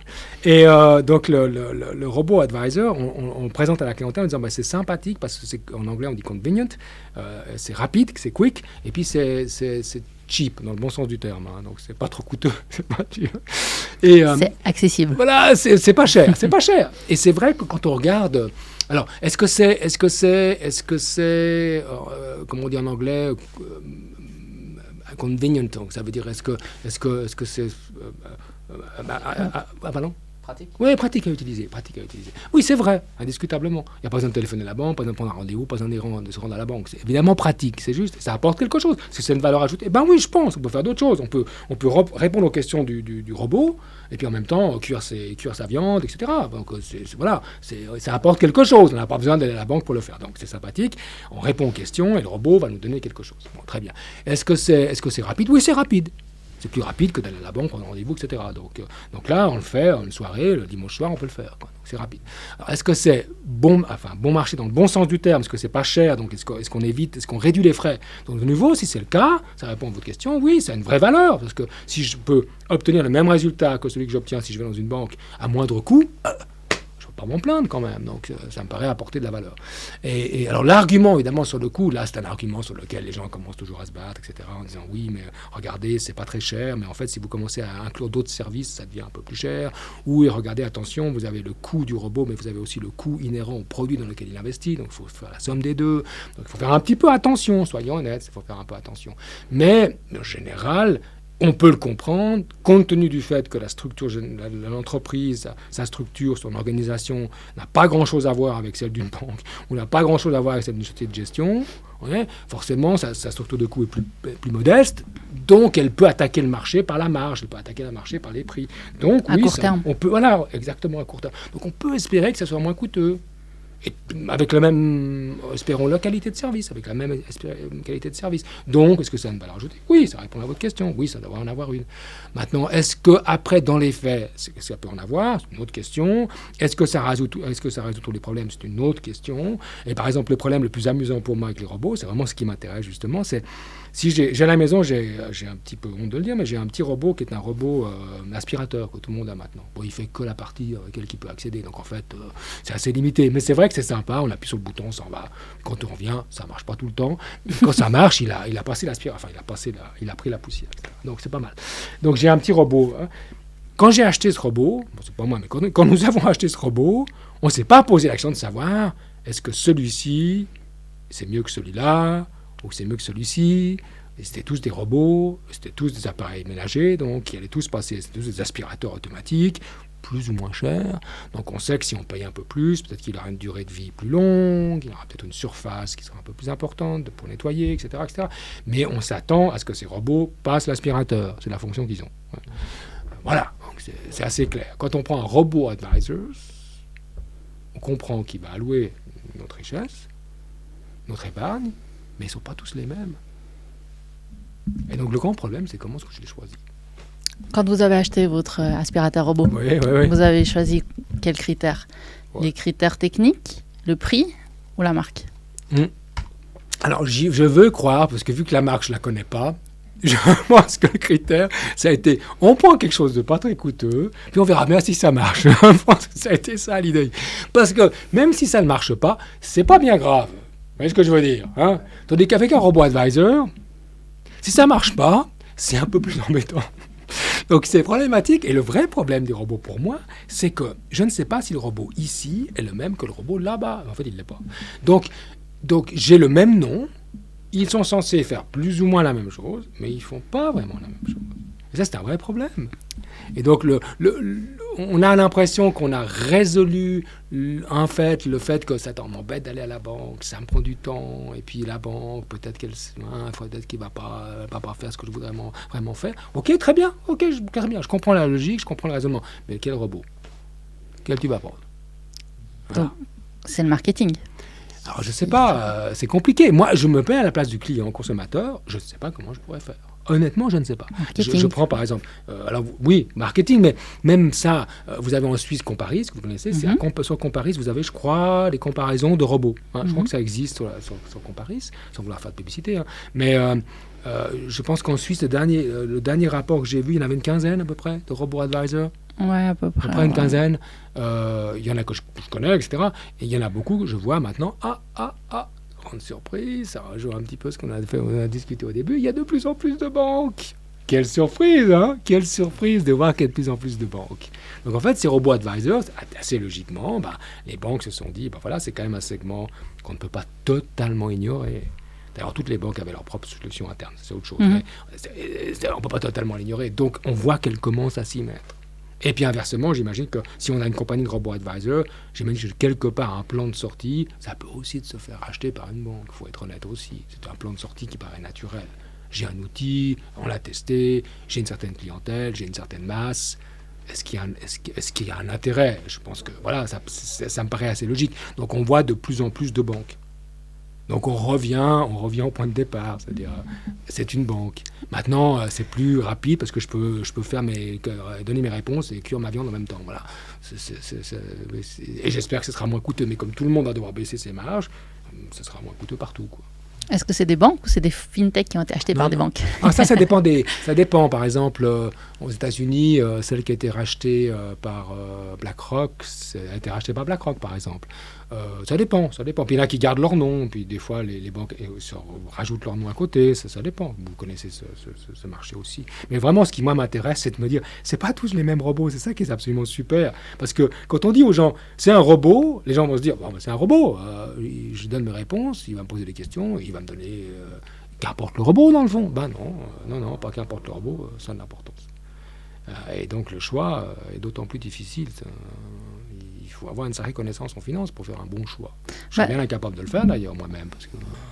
Ça c'est un vrai souci qui est là aujourd'hui, autant pour le consommateur que pour les acteurs, c'est le manque de compréhension. Et c'est exactement une des raisons pour lesquelles on fait cette émission, c'est pour justement apporter de l'information aux gens. Et surtout que l'information soit comprise et facile d'accès, en fait, parce que c'est aussi une problématique auquel les fintechs et d'autres font face, c'est qu'il y a une incompréhension entre les acteurs, entre les solutions qu'elles proposent, et surtout, différence de langage. Entre les fintechs, vous dites, et puis les... Entre les fintechs et les banques, et puis comme on disait tout à l'heure aussi, une différence culturelle. Les gens qui viennent du monde des fintechs ne sont pas du tout les mêmes. Ils arrivent face à des banquiers qui sont là depuis un certain nombre d'années, qui ont une certaine manière de faire, qui ont une certaine vision des choses, et puis eux, ils arrivent avec leur jargon, leur vision des choses, et ils sont plus par leur business plan, par leur business model, bien plus flexibles qu'une banque. Donc du coup, ils sont aussi plus rapides et ils ont pas du tout les mêmes contraintes. Donc du coup, est-ce que ça amène pas des fois les fintechs à un peu s'isoler entre guillemets, ou en tout cas être mal comprises, et ça freine pas aussi un peu les connexions puis le fait de vraiment aller de l'avant? Alors c'est indiscutablement vrai que de toute façon, qu'on prenne en général dans le domaine de la finance et de la clientèle potentielle, le problème c'est qu'effectivement souvent vous êtes confronté à un problème de compréhension. C'est-à-dire que vous avez une solution que vous pouvez proposer, mais arriver à la présenter d'une façon claire, succincte, c'est un vrai défi. Donc, mais c'est vrai en général dans le domaine de la finance. Toutes les solutions proposées ne peuvent pas être présentées simplement. Dans le domaine fintech banque, vous avez des cultures qui sont très différentes. Maintenant, dans les banques, vous avez des gens qui ont des bagages, des expériences qui sont très très différentes. L'image du banquier traditionnel, on en trouvera toujours, mais dans le domaine de la banque, vous avez des gens qui ont des formations très très pointues, vous avez des gens qui ont des formations très pointues en informatique, donc nouvelles technologies, donc il y a des dialogues possibles quand même entre les deux.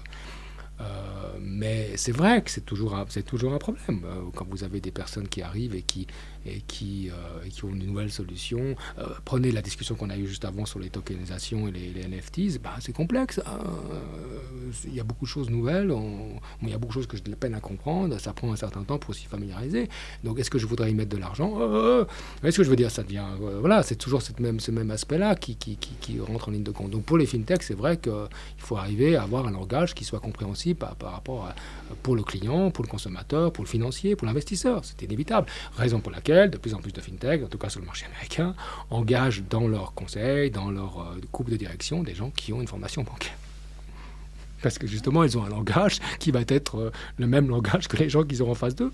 Donc ça paraît naturel. Et ça, c'est le métier. J'ai l'impression que la différence avec avant, c'est qu'avant, il y avait moins de types d'acteurs différents. Donc du coup, moins de types de langage aussi différents. Avant, on avait les banques et tout le monde apprenait le langage des banques. Oui, c'est pas faux. Aujourd'hui, on a les fintech. Et fintech, comme on a vu, c'est un sens très large. Donc, ça inclut plein de différents acteurs, avec les banques, avec les différents acteurs qui sont là. Donc, chacun vient avec son langage, son jargon. Et des fois, ils parlent peut-être de la même chose sans même le savoir, en fait. C'est pas faux. Non, c'est pas faux. Ce qui change, c'est la rapidité. Comment dirais-je, ces technologies, celles qu'on a mentionnées au départ, donc tout ce qui est big data, tout ce qui est intelligence artificielle, tout ce qui est blockchain, ça me paraît quand même les éléments les plus importants. Hein. C'est pas quelque chose que des gens dans le domaine bancaire traditionnel avec lesquels ces gens-là sont familiers. Et c'est une chose ce sont des technologies qui se sont rapidement présentées. Maintenant, j'ai l'impression qu'on absorbe quand même assez vite lorsqu'on est mis sous pression. On est quand même. Je pense que c'est positif dans le sens où j'ai cette impression que la concurrence est assez saine. Et donc, en tout cas, devrait l'être. Et donc, ça permet de proposer de nouvelles choses, de s'intéresser à de nouvelles choses. Moi, je vois ça sous un angle très positif. Je n'imaginerais pas une industrie, et c'est peut-être le défaut qu'elle a eu pendant de très nombreuses années, où elle s'est assise sur ses acquis, quoi. Et voilà, les choses étaient là, c'était facile, l'argent était facile, et tout était bouleversé. Et maintenant, il faut se redresser et puis repartir. Mais je trouve ça extrêmement intéressant. Ça tombe bien parce que vous avez introduit justement la prochaine section. Ah bah c'est parfait. qui est donc du coup le marché financier genevois et le secteur financier roman. Voilà, ok, d'accord. Ouais. Dans un sens plus large, on va dire. Okay. Comment est-ce qu'aujourd'hui vous voyez, si vous devez faire un point sur le marché aujourd'hui, comment il est ? Est-ce qu'il va bien ? Est-ce qu'il va mal ? Est-ce que ça j'avais va ? de la peine à me prononcer par rapport à ça. Est-ce qu'il va bien ? Est-ce qu'il va mal ? À ma grande surprise, j'avais l'impression quelques années en arrière que les choses seraient très très difficiles. Et puis je remarque que les acteurs sont toujours là. Alors, inutile de dire que les emplois ne sont plus les mêmes. Ce que je peux dire du côté de celui qui est dans le domaine de la recherche et de l'enseignement, c'est que la finance n'a plus l'attrait qu'elle avait il y a quelques années en arrière. Ça se voit très bien. Les étudiants qui sont intéressés par la finance sont moins nombreux. Avant, vous aviez juste le mot finance était magique. Vous aviez des gens qui venaient de partout et qui tout le monde voulait être dans la finance parce que voilà, c'était l'opportunité, c'était l'univers, c'était l'opportunité à saisir. Donc, il y avait énormément d'intérêt dans ce domaine-là. Aujourd'hui, vous avez beaucoup moins de participants à des séminaires ou à des conférences. Et donc, voilà, on le voit, on le constate. C'est clair que c'est autre chose. Mais par contre, alors je m'amuse toujours à le dire, mais je le crois sincèrement, je préfère une qualité qu'une quantité. Donc, les gens qui sont là sont des gens qui ont généralement une motivation très marquée et puis une bonne formation. Donc il y a de la qualité derrière, donc c'est toujours plaisant. Mais on n'a plus les mêmes auditoires qu'on pouvait avoir avant. Donc je pense que ça marque quand même une transformation fondamentale. Maintenant, les acteurs sont toujours là. Donc je ne peux pas dire si X ou Y s'en sort bien, mieux, moins bien. J'ai l'impression que les choses sont finalement pas si mauvaises. Si on s'intéresse à ce qu'annonce Genève Place Financière, il y a beaucoup d'optimisme. Les résultats semblent être très bons. Les transformations se mettent en place. Donc il semble qu'il y ait un message qui soit très positif. Voilà, moi je suis pas dans le milieu bancaire, donc je le vois de l'extérieur, mais et puis les feedbacks que je reçois ne sont pas non plus des feedbacks négatifs de la part des gens qui travaillent dans ces banques. Les gens se plaignent toujours de leur travail, ça c'est général. Si vous enlevez le côté je me plains de mon travail parce que j'ai besoin de me plaindre de mon travail, vous enlevez ça, après les gens sont tout à fait heureux, enfin du moins voilà, ils sont à l'aise et puis l'avenir dira bien s'ils avaient raison ou pas. Mais là j'ai pas l'impression qu'il y ait une grande transformation pour l'instant. Donc pas le feu au lac. Et vous savez, je vais vous donner, alors ça vous verrez bien si vous le gardez ou pas, mais ça m'avait absolument sidéré. J'avais dans mon ancienne activité, lorsque je travaillais à Londres avec des collègues, on avait une activité de seeding. L'activité de seeding, c'est de fournir de l'argent à des futurs gestionnaires. qui veulent monter leur société et qui ont besoin d'argent dans leur fonds. Parce que si votre fonds est trop petit, vous n'attirez personne. Donc il faut avoir un petit peu de masse de départ, autrement vous n'attirez personne. Donc on fait du seeding. Il y avait une personne qui m'intéressait aux États-Unis, qui était à Greenwich, à côté de New York, et qui faisait une ancienne tradeuse de dérivés et d'options chez Goldman Sachs, qui voulait lancer son propre fonds. Et on était en 2013, j'imagine, donc il n'y a pas 25 ans quand même, hein, je pense 2013-2014. Et j'ai eu un premier contact avec elle téléphonique, qui a duré 2 heures et demie avec un collègue, et puis donc son travail consistait vraiment à traiter des options, vous connaissez peut-être les options ou pas, mais qu'importe, c'est des instruments dérivés, voilà, et à les mettre dans des portefeuilles, et puis c'est des instruments quand même relativement complexes à mettre ensemble. Et donc, pendant la conversation, ce qui m'intéressait, c'est de savoir comment est-ce qu'elle construisait son portefeuille, quels étaient les thèmes qu'elle développait, quels étaient les types d'options qu'elle avait en portefeuille. Et puis, comme on dit, quand on parle d'options, on parle de grec. Les grecs, lettres d'alphabet, pas les grecs, lettres d'alphabet, qui sont des mesures de risque dans le portefeuille. Je disais, qu'est-ce que vous avez comme delta, vega, etc., gamma, est-ce que vous pouvez être vega négatif, etc. Puis on a eu cette grande discussion, et la personne à la fin, très sympathique d'ailleurs, et la personne à la fin, quand on finit la discussion, au bout de 2 heures avec des poussières, elle rigolait. Elle était en train de rigoler au téléphone. Je dis, mais pourquoi je dis, écoutez, elle me dit, écoutez, c'était vraiment très sympa de discuter avec vous, parce que vous êtes là, on a sur notre bureau deux contrats prêts de seed, donc des gens qui étaient prêts à seeder le fonds, à mettre de l'argent, mais vous êtes le premier à nous avoir posé des questions sur les Grecs. Et je me suis dit, mais comment c'est possible qu'en 2013-2014, on est encore dans une situation où on semble avoir une approche, comme vous l'avez dit justement, très traditionnelle, quoi. Vraiment pas du tout axée sur les aspects un peu de gestion technique qui me paraissent naturels dans ce domaine-là, en tout cas dans ce domaine-là, et qu'on est toujours dans le classique, je lui fais confiance, j'y vais. Ça m'a toujours un petit peu surpris. Maintenant, c'est un exemple amusant, mais je veux croire qu'en fait, en général, les gens, finalement, quand ils s'y intéressent à ce que les concurrents font, est-ce que lorsque les sociétés comme des fintech font, ils font l'effort de comprendre et puis ils comprennent assez bien, parce que j'ai rarement rencontré des abrutis dans ce domaine. Non, ça c'est vrai. Donc c'est souvent des gens qui sont extrêmement intelligents, donc bien plus que je ne le suis, donc par voie de conséquence, je pense qu'ils comprennent ça bien plus rapidement que moi. Donc si aujourd'hui une fintech voulait s'installer sur le marché en Genevois ou en Suisse romande, quelles seraient les opportunités et les challenges qu'elle pourrait rencontrer? Alors si on regarde un petit peu les rangs des fameuses places financières, des hubs en termes de fintech, donc vous avez des Suisses qui sont assez forts en tête de liste, notamment justement Genève Zurich, mon premier, Zurich, et puis Genève aussi, et puis vous avez vous avez peut-être aussi déjà des Anglais, puis vous avez les sociétés asiatiques, les cités comme Singapour par exemple. Mais pas dans les mêmes domaines. Mais justement, c'est ça. Ouais. Et c'est vrai qu'en Suisse, ce qu'on met en évidence, c'est la qualité des gens que l'on peut trouver. Donc des employés potentiels ou des partenaires. Donc la qualité de la formation. Et c'est vrai que quand on regarde en Suisse, il faut être honnête, si vous êtes une fintech, dans certains domaines, pas tous les domaines, mais dans certains domaines, vous avez, grâce aux écoles polytechniques, grâce aux universités, aux écoles, vous avez des gens de bon calibre, de très bon calibre. Donc vous trouvez sur le marché des gens qui sont bien formés. Ça, c'est indiscutablement, semble-t-il, le point le plus fort. Là où les gens semblent se plaindre, c'est entre autres, c'est au niveau du financement. Semble-t-il. On est peut-être un peu moins bon au niveau du financement. Bon, voilà. Donc c'est peut-être là où les problèmes vont peut-être s'opposer pour cette société-là. Par contre, l'environnement général, l'environnement politique et l'environnement du marché de l'emploi est plutôt favorable. Alors ça, c'est une problématique qui avait été abordée avec l'autre invité qu'on a eu, M. Bertrand Gacon, où il parlait justement de cette problématique des financements. Ouais. Où, en fait, et puis il y avait aussi un article dessus.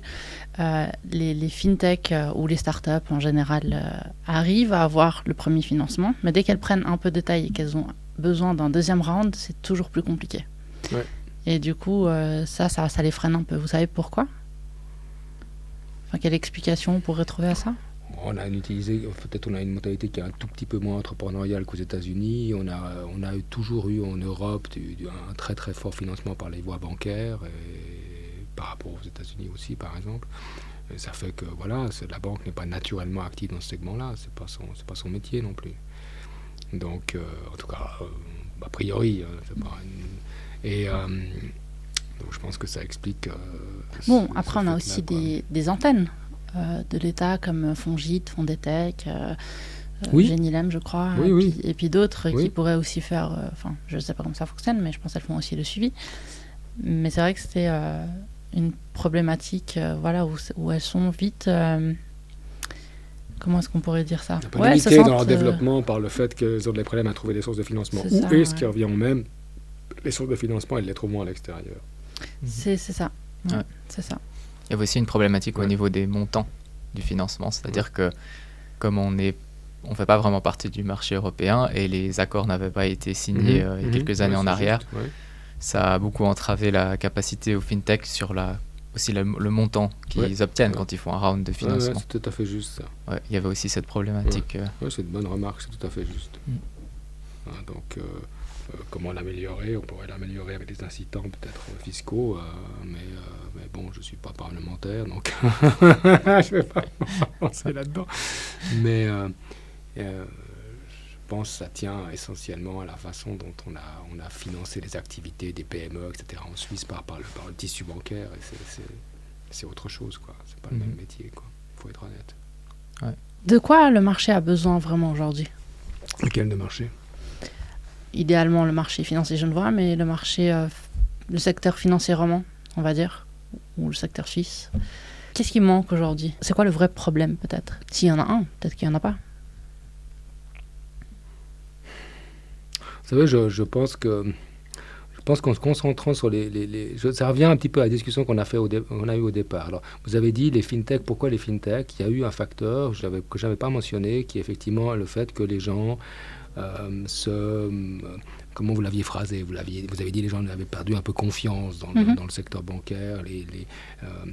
Bon, je ne pense pas que les gens avaient perdu confiance dans la banque cantonale de Schwyz ou dans la banque cantonale ou la banque cantonale vaudoise. Donc, mais c'est vrai que certains noms étaient sortis trop souvent et les gens avaient peut-être perdu un peu confiance. Bon, ok, ça c'est un facteur. Mais il n'a pas, je crois, duré très longtemps. J'ai l'impression qu'on a une tendance à être relativement assez rapidement, avoir une mémoire assez courte à ce niveau-là. Et puis d'autres facteurs qui étaient les aspects régulatoires et les aspects taux d'intérêt qui pour moi sont des facteurs clés. Alors je pense que c'est là où les choses peuvent s'avérer être pénalisantes pour le secteur financier. Je fais partie certainement d'une toute petite minorité qui pense que l'excès de régulation est plutôt dangereuse que bénéfique. Et j'ai un peu l'impression qu'un système qui est un système hyper régulé devient extrêmement fragile. Parce que lorsque vous commencez à imposer des règles et vous les imposez à tous les acteurs, quels qu'ils soient, tous les acteurs vont bouger, réagir de la même façon au même moment. Et ça me paraît très dangereux. Donc c'est peut-être là où les choses sont... C'est un petit peu ça. Je sais que c'est extrêmement à contre-courant, quoi, mais j'ai un peu l'impression qu'on va finir par s'asphyxier, quoi, à force de vouloir rajouter une couche supplémentaire. Et peut-être qu'un tout petit peu de recul ne ferait pas de mal. Mais ce sera difficile, donc ça n'a pas grand-chose à voir avec les fintech. Les fintech, pour moi, c'est plutôt ce qui montre que nous étions en situation où on a extrêmement régulé et on a aplati toutes les courbes de taux. Et hop, on voit apparaître les fintech. Et on se concentre sur les fintech en se disant, voilà, c'est là où le problème va se poser pour le secteur bancaire, en oubliant qu'en fait, de l'autre côté, ces fintech apparaissent parce qu'elles sont la source d'une situation où on a hyper régulé le système financier et on a complètement aplati les courbes de taux. Bon, peut-être qu'on devrait se dire, c'est peut-être là le problème, de l'autre côté, et c'est peut-être là-dessus qu'on devrait se concentrer. Mais je sais que je suis vraiment à contre-courant. Je pense qu'actuellement, les gens sont dans un besoin évident de protection. Ça se voit à tous les niveaux de la société aujourd'hui. Donc, ce serait difficile de dire aux gens, vous savez, de temps en temps, le coût du risque, c'est pas mal. Ouais. Si on oublie ça, on va pas grandir, on va pas se développer, quoi. Et cette phobie qu'on a du risque aujourd'hui me fait vraiment peur, quoi. C'est un signe pour moi qui est très négatif, hein. Maintenant, voilà. Est-ce que vous pouvez juste expliquer rapidement pour les gens qui n'ont pas la notion, peut-être, comment est-ce que les taux d'intérêt affecte alors on peut l'expliquer très très simplement. Ça, c'est une bonne question. En fait, on l'a dit, une des activités des banques commerciales, une fois encore, la banque de gestion de fortune est aussi impactée par ça, mais différemment. Quand on prend une banque commerciale, fondamentalement, si vous regardez le bilan de n'importe quelle banque commerciale standard, notamment en Suisse et ailleurs, vous allez avoir au niveau des engagements de la banque, ce qu'on appelle le passif, vous allez avoir principalement des comptes de clientèle ouverts, des comptes épargne, des comptes salaires, et puis de l'autre côté, au niveau de l'actif, vous allez avoir des prêts. Bon, c'est standard, on est d'accord. Et donc, ce que je l'ai dit avant, c'est que le métier de la banque, c'est vraiment ce transfert dans le temps. J'emprunte à court terme auprès de la clientèle, des fonds, l'épargne, les salaires, c'est de l'argent que j'emprunte, et puis je place cet argent, mon activité de banquier, dans des prêts à moyen long terme, les hypothèques par exemple. Donc, lorsque les taux courts sont très bas, je rémunère très peu les comptes épargne et les comptes salaires, on sait bien. Mais si les taux longs sont aussi très bas, je ne gagne rien sur mes prêts. Donc, il est très difficile de pouvoir... alors que les frais, eux, ne baissent pas. Alors que les frais ne baissent pas. Alors que même ils ont commencé à augmenter furieusement à cause de la régulation. Maintenant, on voit les effets qui sont quand même un peu plus positifs parce qu'il y a une gestion, justement, des coûts extrêmement stricte de la part des banques qui se sont concentrés là-dessus, pendant que d'autres acteurs commençaient à se développer, voilà, forcément, et les fintechs. Mais donc, on revient à ce qu'on avait dit au départ. Mais donc, c'est vraiment cette idée que, lorsque les taux sont extrêmement plats, mais surtout lorsque les structures de taux, court terme, long terme, sont quasi identiques, donc on dit que la structure est plate, difficile de générer du profit. Et justement, une des solutions, est-ce que c'est pas donc la diversification grâce aux technologies et aussi justement avec... Alors la solution, vous avez raison, c'est peut-être de pouvoir réduire par tous les moyens possibles et disponibles les coûts associés aux aspects documentaires, etc., gestion de tout ce qui peut être lié derrière à la gestion du crédit, donc essayer d'automatiser tout ça, ce que les banques ont fait. Donc elles sont peut-être maintenant bien positionnées pour profiter d'une hausse. Alors pas des hausses de taux, il ne faut pas confondre hausse de taux et une pontification des taux. C'est-à-dire que les taux courts restent, espérons-le, modestes, parce que sinon ça veut dire que l'inflation a vraiment explosé, et que les taux longs soient un peu plus élevés. Voilà ce qui va peut-être pas aider le secteur bancaire, et aidera le secteur bancaire certainement. Et là je parle des banques commerciales. Rappelons aux gens que dans les années 90 ou fin 80, les taux d'intérêt à court terme en Suisse étaient très élevés. Pour quelle raison ? Parce que l'inflation était très élevée. On était à des 10%. Et non, les gens n'ont pas de mémoire. Et quand on est dans une société où les jeunes ont vécu des taux quasi zéro, ça risque de changer. C'est un autre sujet. Mais c'est ça que je trouve presque mystérieux, en fait. Enfin, vous me direz ce que vous en pensez, mais aujourd'hui, la banque, telle qu'on la connaît, c'est une grande machine bureaucratique. Avec justement tout ce qui est compliance, avec toutes les législations, et qui continue à grandir, la liste grandit jour après jour, avec les taux qui sont de plus en plus plats, comme vous dites, des frais qui sont de plus en plus élevés, et malgré ça, elles sont résilientes, elles sont résilientes. Et malgré ça, ça marche. Elles sont résilientes. C'est assez incroyable. Alors c'est moi. Comme j'ai connu les banques avant la crise financière de 2008 et puis un peu après la crise financière de 2008, c'est quand même pas c'est pas exactement le même état d'esprit, c'est pas l'opulence, vous voyez ce que je veux dire, ça a quand même changé un petit peu. Mais c'est quand même, elles ont montré une certaine résilience, ça c'est certain, elles ont survécu. Comme ce qui s'est passé après le secret bancaire. Oui, c'est vrai. Finalement. Et justement, mais on a une capacité, l'être humain et donc le système économique, qui est sous-jacent parce qu'il ne vient pas de nulle part, ce système économique, il est assez résilient, il survit, il s'adapte assez bien, c'est juste. Mais être résilient, survivre, je pense que c'est une chose, et être compétitif au niveau international et national, c'est autre chose. Oui, tout à fait. Et vous pensez que c'est dû à quoi ? Être compétitif. Le fait que ça marche aujourd'hui ? Parce que notre système économique n'a pas changé. On n'a pas changé, comme les gens parlent trop de paradigme. On n'a jamais changé de paradigme. Moi, en tout cas, je n'ai pas encore vu qu'on ait fait un changement de paradigme. On a toujours le même système qui est mis en place. On a toujours un système qui fonctionne sur la base du crédit, de la consommation, de la production de richesse. Et puis, une fois que la richesse est produite, il faut bien la gérer aussi. C'est-à-dire, on est toujours dans cet univers-là. Oui, mais ça, il y a d'autres places financières. Oui, bien sûr. Mais attendez voir, quand j'étais jeune, quand j'avais votre âge, la Suisse, c'était la place financière en termes de gestion de fortune. Hein. Ça a quand même changé, il ne faut pas se tromper. Hein. La concurrence se manifeste tous les jours. Et puis on n'a plus la même image qu'on avait avant. Il faut être clair quand même, bien sûr. Mais on est toujours là. Mais justement, est-ce que on s'est ouvert sur les marchés, on est allé ailleurs. Les banques privées en Suisse ont changé de nature juridique. C'est plus des banquiers privés, ce sont des banques privées, c'est pas la même chose. Elles se sont adaptées, elles font différents produits, elles se trouvent sur les marchés internationaux, elles sortent de la Suisse, voilà. Bon, elles se sont adaptées.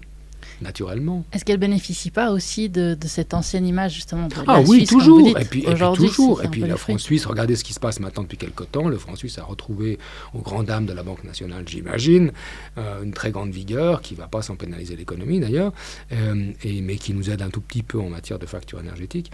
Et donc oui, la Suisse a encore gardé, encore même plus aujourd'hui qu'il y a de cela quelques mois, l'image d'un environnement un peu plus stable. Maintenant, on verra bien ce que l'avenir nous dira, mais on est toujours dans cette situation-là, on a toujours ce petit bénéfice, mais il ne faut pas se tromper. Hein. Les choses ont bien changé par rapport à ce qu'on pouvait voir dans les années 70, 60, 70, etc. Ça a changé. Qu'est-ce que vous pensez qui va se passer au moment de la transition de la fortune? Donc aujourd'hui, les grands comptes sont détenus par les personnes des générations, des anciennes générations. Quand il va y avoir ce transfert générationnel auprès des enfants, donc millennials, Gen Z, Alpha, etc. Est-ce que vous pensez que ces personnes-là vont toujours rester ici ou est-ce qu'elles ne vont pas transférer tout ou une partie ailleurs? Je sais qu'elles ont de toute façon des relations très proches avec le banquier, ça c'est sûr, mais est-ce qu'elles ne seront pas tentées d'aller voir ailleurs ou... Est-ce qu'on parle des high net worth individuals ou est-ce qu'on parle des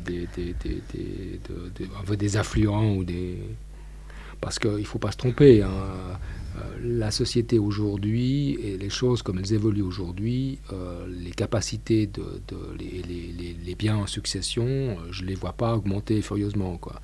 Je veux dire, j'ai l'impression, je peux me tromper, hein, mais j'ai l'impression que les jeunes qui vont pouvoir peut-être hériter de leurs parents, mon impression, c'est qu'il y a plutôt une destruction de la classe moyenne, je m'excuse de le dire de façon un peu brutale, et donc je ne suis pas persuadé que l'héritage soit très important, vous voyez ce que je veux dire? Non, alors je parlais plutôt effectivement... Donc cette catégorie-là de gens qui étaient peut-être affluents, qu'ils seront peut-être de moins en moins, parce que leur fortune s'amenuise de plus en plus, parce que les gens ont une espérance de vie de plus en plus longue, et donc il faut financer 20, 30, 40 ans de retraite, dans certains cas, et ben à la fin, le problème ne se pose plus tellement. Vous voyez ce que je veux dire dans la question que vous aviez au départ? Je ne suis pas tout à fait convaincu que ça va se poser pour cette génération-là. Malheureusement, peut-être pour elle, c'est un autre sujet. Maintenant, pour les high net worth individuals, c'est un autre domaine, c'est un autre environnement.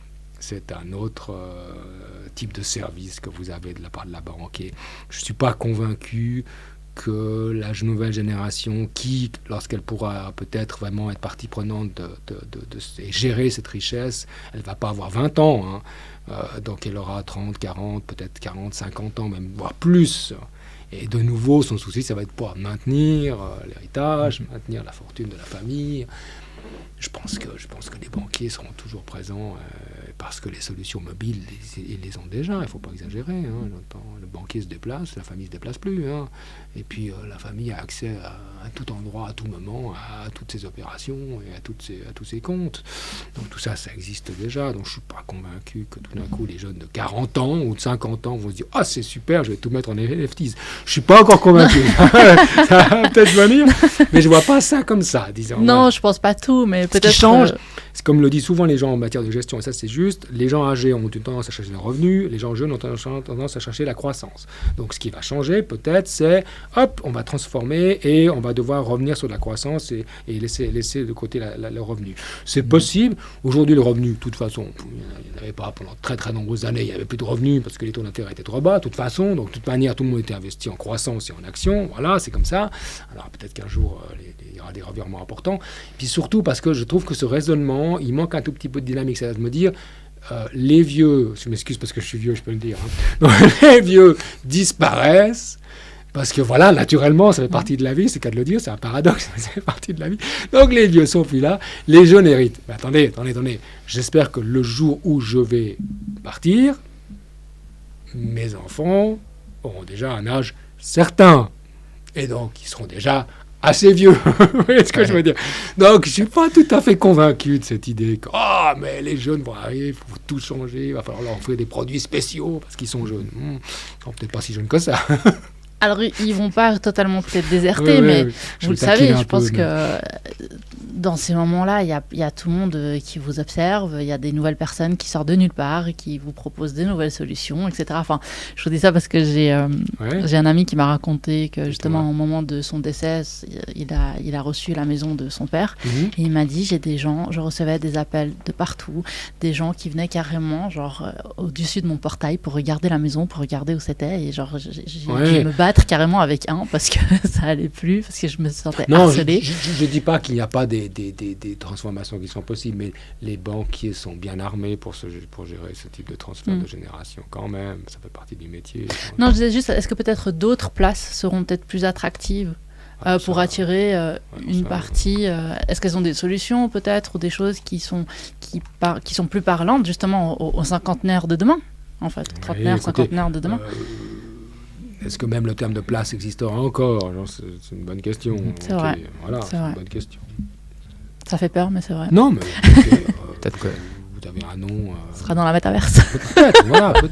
Peut-être. Ouais, on parlera plus de place, mais de plateforme. C'est-à-dire, on aura peut-être des fournisseurs. Et ce sera eux la Ça, c'est place. le sujet que vous allez aborder, je pense, avec un de vos invités, notamment l'open banking. C'est très intéressant, l'open banking. C'est un challenge pour les banques. Alors là, tout ce que j'ai pu dire ne s'est pas du tout concentré là-dessus. Ouais.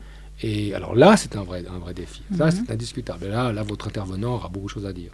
C'est pour ça que je vous dis, les banques aujourd'hui, elles doivent faire face à une concurrence de toutes parts, en 360 en fait. Alors ça, on n'a pas abordé l'open banking. On s'est intéressé plutôt à des aspects qui sont différents. Alors l'open banking, si tant est qu'effectivement, il est soit poussé par la demande, la clientèle, soit il est poussé par l'offre, c'est-à-dire la régulation, ou la demande, ça dépendra comment on voit les choses, c'est aussi de la demande dans ce sens-là, mais qu'il est poussé soit par une clientèle, soit par la régulation. Oui, alors ça c'est un vrai défi, alors ça c'est évident. Alors la dernière fois que j'ai vérifié, l'open banking, il n'y a absolument rien du tout au niveau de la FINMA. En tout cas, pour l'instant, non. Mais si tant est que quelque chose, tout d'un coup, vous dit il faut que le consommateur soit capable de pouvoir accéder à tout ce qu'il veut accéder au niveau des services bancaires, il faut que cet accès lui soit disponible. Et donc, on va favoriser d'une façon ou d'une autre ces plateformes d'open banking. Alors là, pour les banques, c'est un changement. Alors là, ça va être compliqué. Mais justement, c'est ça qui est incroyable. C'est que, donc, je reviens une fois de plus, la banque, une institution qui doit faire face aux nombreuses régulations, aux taux, aux clients, aux compliance, aux fintech. Il faut faire autre chose. C'est ça que vous êtes en train de me dire. Vous savez, il faut changer de métier. Non, mais malgré tout ça, aux changements disruptifs qui arrivent, l'open banking, le robot advisory, etc., et malgré tout, et aussi donc le secret bancaire, etc., et la concurrence internationale et nationale et autres. C'est sûr. Et ça marche aujourd'hui. Est-ce que c'est pas, comme dirait Macron, de la poudre de perlimpinpin, dans le sens où ça marche aujourd'hui, c'est bien, mais est-ce que c'est pas l'arbre qui cache la forêt, ou peut-être qu'on se réjouit à court terme, mais en fait on voit pas les réels dangers qui sont en train d'arriver, parce que c'est vraiment, elles doivent faire face à une concurrence à 360 degrés. C'est ça qui est incroyable. J'espère me tromper. Non, est-ce qu'il y a un secteur industriel qui ne fait pas face à ces mêmes... Autant. Vous vendez des chaussures. Vous avez pas... Vous avez vos concurrents qui vendent des chaussures, c'est vrai. Alors vous les avez sur les plateformes, etc. Vous avez des matières premières qui ne sont pas toujours forcément les mêmes. Vous avez des demandes de clientèle qui changent. Les jeunes, par exemple, avec cette approche vegan, les chaussures vegan, auxquelles il faut peut-être répondre. Peut-être qu'il ne faut pas répondre. Peut-être qu'il faut répondre. J'en sais rien. Mais vous n'êtes pas en concurrence avec quelqu'un qui fait des ceintures ou des habits. Ok, non, bon, d'accord, peut-être dans ce contexte-là, mais je ne crois pas qu'il y ait beaucoup d'industries où je puisse me dire, bah tiens, ça tombe bien, j'ai vraiment aucun souci à me faire pour les 15 ans qui viennent. Non, bien sûr. Bien Je sûr, vois bien pas sûr. ça. Bien sûr. Mais non, mais c'est vrai que le métier de la banque, il est sous pression. Ça le rend intéressant d'ailleurs. Mais en tout cas, c'est vrai que l'open banking, ça va être un joli sujet. La discussion avec votre intervenant. Et ça, alors, c'est un vrai problème pour les banques qui se positionnent différemment. Soit elles veulent être un des leaders, soit elles veulent juste attendre, voir ce qui se passe. Mais c'est compliqué, hein. C'est très compliqué. Là, je dois dire que, effectivement, il n'y a pas la solution avec un grand S, quoi. Mais est-ce que, alors peut-être une des solutions pour reprendre les banques avec le robot advisory, est-ce que c'est pas une des solutions justement avec la surperformance qu'on peut avoir aujourd'hui? Non, mais la garantie, c'est pas la surperformance. C'est-à-dire que grâce à la technologie. Oui, non, même pas. Dans le métier de la banque, votre métier, c'est vraiment une gestion comme j'ai dit, on a parlé beaucoup de ce transfert, mais c'est un peu vague. C'est vraiment un métier dans le bon sens du terme de gestion des risques, mais vraiment dans le bon sens du terme. C'est pas, une fois encore, je dis souvent aux gens, les risques sont les opportunités. Si vous les comprenez pas comme ça, alors vous n'allez pas faire grand-chose. Donc ce sont des opportunités, mais il faut être bon à cela. Donc il faut bien gérer ces risques. Et c'est un métier, donc. Et donc la banque, ça fait partie des gènes du banquier. Ça fait partie de ce métier-là, quoi. Les risques sont multiples, multidimensionnels. Et, bon, très bien, mais je vois ça comme... voilà, je pourrais pas, bon, une fois encore, me projeter dans les 20 ans qui viennent, j'en sais rien. Voilà. Je peux pas vous répondre plus que ça par rapport à cette problématique. Ouais. Bah, ça tombe bien parce qu'on va parler du futur. Alors, allons-y, il y a un petit scénario. Peut-être avant, j'avais peut-être une question. Tout à l'heure, vous disiez donc comme les taux d'intérêt sont restés plutôt stables. Ouais. Enfin, bas, quoi. Voire même négatifs. Ouais, c'est juste. Ce qui a permis l'essor des fintech, enfin l'arrivée des fintech. Oui. Est-ce que maintenant qu'on entre dans un contexte d'inflation et de remontée des taux d'intérêt, est-ce que si les taux d'intérêt monteraient à un certain point, on pourrait voir l'effet inverse, c'est-à-dire que au final, les banques, ou pas forcément les banques, mais les personnes qui financent les projets de fintech, les projets de start-up, ce qui pourrait se dire finalement, maintenant c'est plus intéressant pour moi de revenir sur des placements plus traditionnels, donc je ne vais pas forcément... Et donc on pourrait voir une perte de vitesse de la croissance. Vous dites au niveau de l'investissement, au niveau du financement, oui, ça peut être un impact, ça c'est tout à fait juste. Ouais. C'est-à-dire si qu'on a vu les moins dans la recherche de ce qu'on appelle le yield dans le domaine de la finance, si vous êtes moins à la recherche de ce yield parce qu'avant l'investissement traditionnel obligataire vous rapportait rien, même moins que rien en fait, oui, vous avez raison, ça peut avoir un impact, c'est juste. Alors, je ne sais pas si on peut le mesurer facilement, mais ça peut avoir un impact. Ouais. On a fait le scénario basé sur le produit du robot advisory. Ah, c'est très bien. Voilà. Dans notre scénario, dans les années 20, donc 2000, dans les années 20, les jeunes adoptent la technologie de robot advisory principalement sur leur téléphone portable et ils gardent cette habitude d'utiliser cet outil pour faire un petit peu leurs investissements en crypto-monnaie ou dans divers produits financiers qui sont proposés par ces applications. Les banques traditionnelles ont proposé des solutions mais ne sont pas forcément investies massivement dans ce secteur. Alors que dans les années qui ont suivi, des gros acteurs, notamment les GAFAM, ont investi massivement dans ce domaine en voyant une opportunité, de par leur connaissance des algorithmes et de la technologie, pour proposer des solutions à ces jeunes clients, ces applications. On est alors entré dans une phase où nous avions des fournisseurs qui fournissent une base de services qui a ensuite été reprise par diverses applications. Donc on a en fait, en quelque sorte, beaucoup d'applications qui se veulent différentes, mais qui se basent toutes sur le même type d'algorithme qui est fourni par un grand fournisseur. C'est cette situation-là. Ces jeunes générations arrivent maintenant en 2050 dans des... Donc elles ne sont plus vraiment très jeunes. Elles arrivent en 2050 et elles héritent maintenant de fortunes parentales et elles continuent de garder cette habitude de passer par ces plateformes pour investir.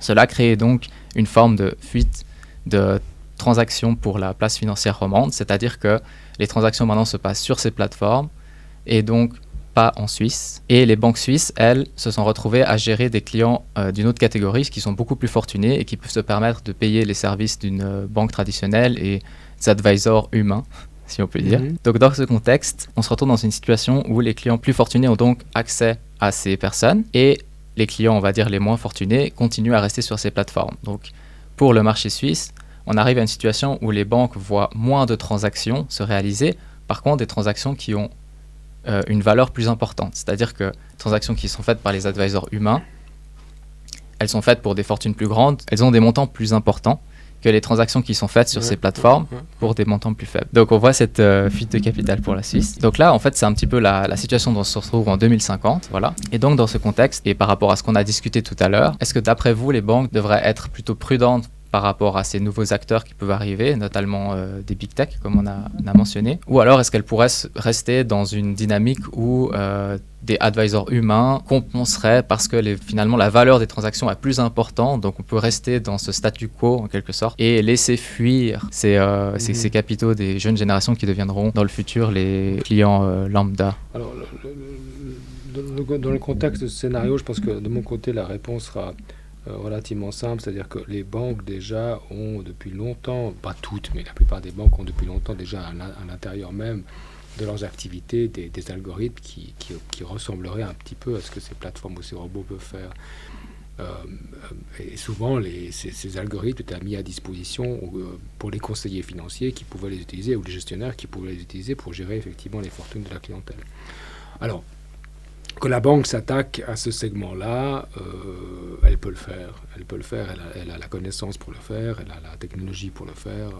J'entends qu'elle propose des solutions pour les jeunes, et c'est vrai que les jeunes sont assez friands, ça je suis d'accord avec vous.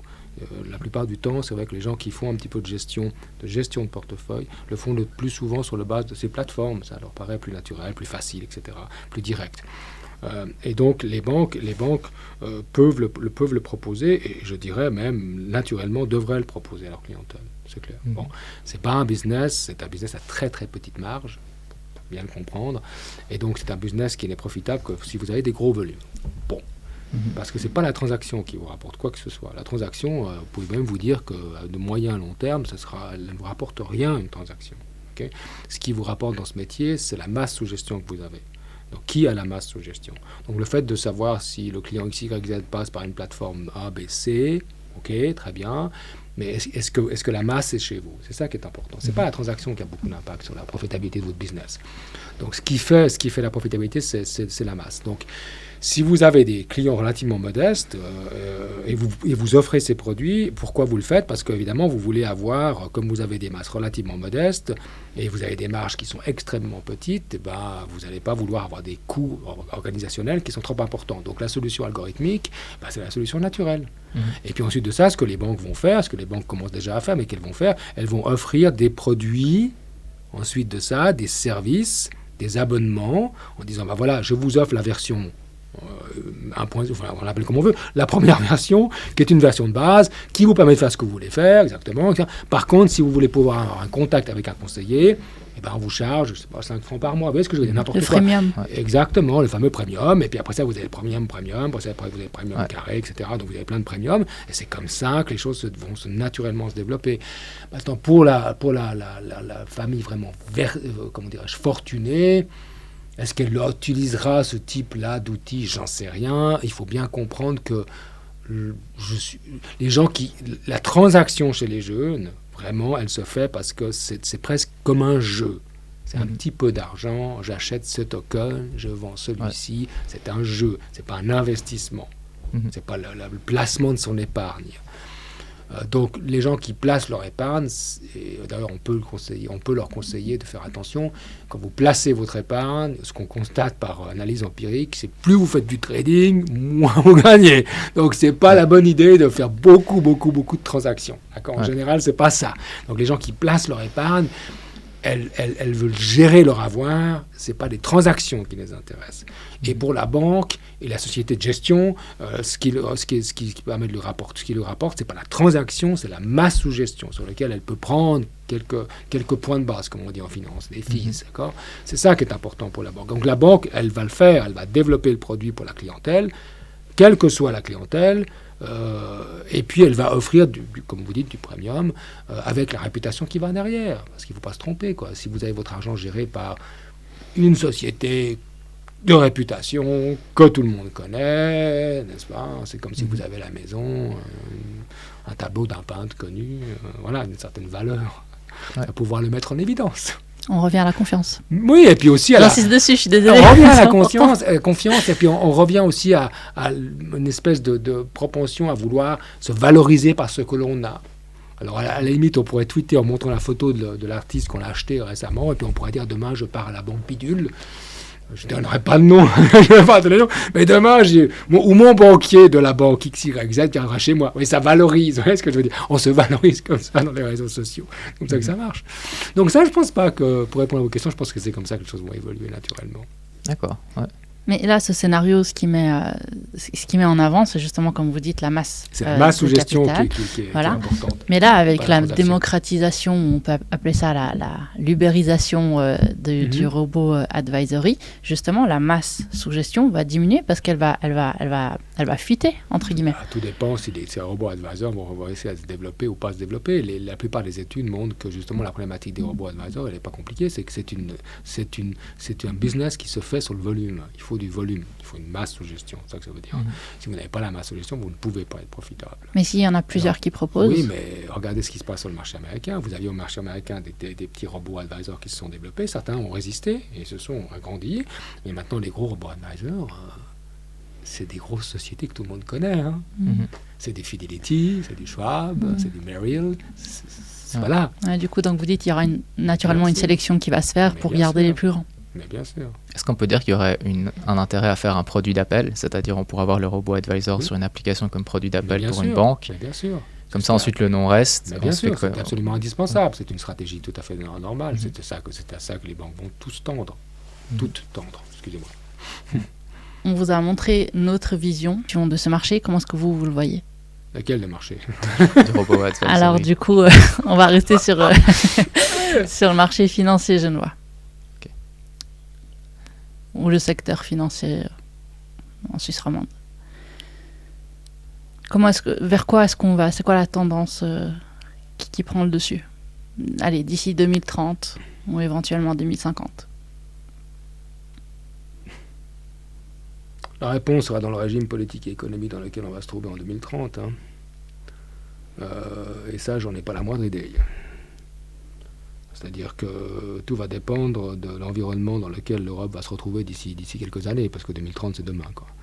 Et donc, si l'Europe se retrouve dans un environnement qui est celui vers lequel on a l'impression qu'on est en train de tendre, si la Suisse s'y mêle, je pense que voilà, si la Suisse arrive à jouer encore sa carte et à rester un petit peu en zone neutre, il y a peut-être des possibilités on peut imaginer peut-être que le marché se portera pas trop mal. Mais ça, j'ai absolument pas de possibilité de vous dire comment est-ce qu'on va évoluer.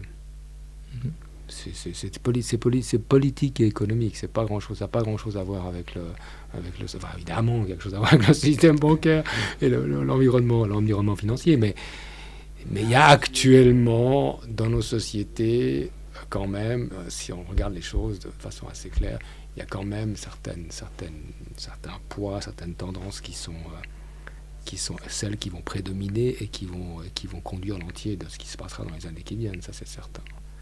Alors est-ce qu'on va aller vers une espèce vers lequel on tend depuis déjà pas mal d'années, vers une espèce de mainmise complète de notre système économique par des forces politiques et économiques de grandes sociétés, ou est-ce qu'on va pouvoir retourner à un équilibre un peu plus naturel?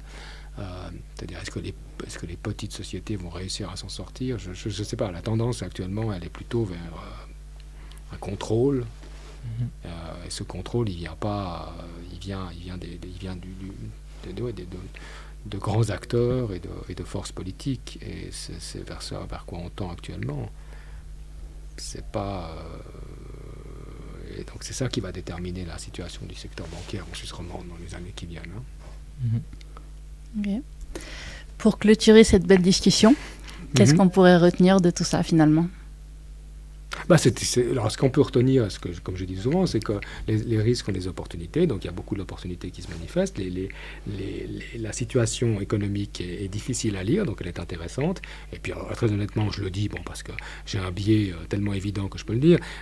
Donc, j'ai un conflit d'intérêt qui est énorme, mais j'ai aussi comment ce que disait mon collègue, il disait que quand il y a des conflits d'intérêt, il y a aussi des fois des alignements d'intérêts. Je trouve le secteur financier et bancaire, je trouve que c'est extrêmement intéressant ce qui se passe aujourd'hui. Donc si on a un tantinet d'esprit ouvert, curieux, il y a beaucoup de choses qu'on peut essayer de comprendre et apprendre. Donc je trouve ça extrêmement intéressant. Donc pour moi, c'est malgré certaines zones un peu d'ombre, qu'on vient de décrire un peu auparavant, une certaine zone un peu sombre, je trouve qu'il y a beaucoup d'opportunités et c'est extrêmement intéressant. En tout cas, on ne s'ennuie pas. Voilà, on va dire ça, on ne s'ennuie pas. Très bien. Nietzsche Schmidt, merci beaucoup pour cette très belle et très intéressante discussion. On vous retrouve sur vos réseaux, puis à l'Université de Fribourg. À la Haute École de Gestion de Fribourg. La Haute École. Je fais un distinguo important. Non, mais c'est OK. J'aime pouvoir faire ce distinguo. OK. Merci beaucoup. Merci beaucoup. Et à bientôt. À bientôt. Merci, au revoir. Au revoir.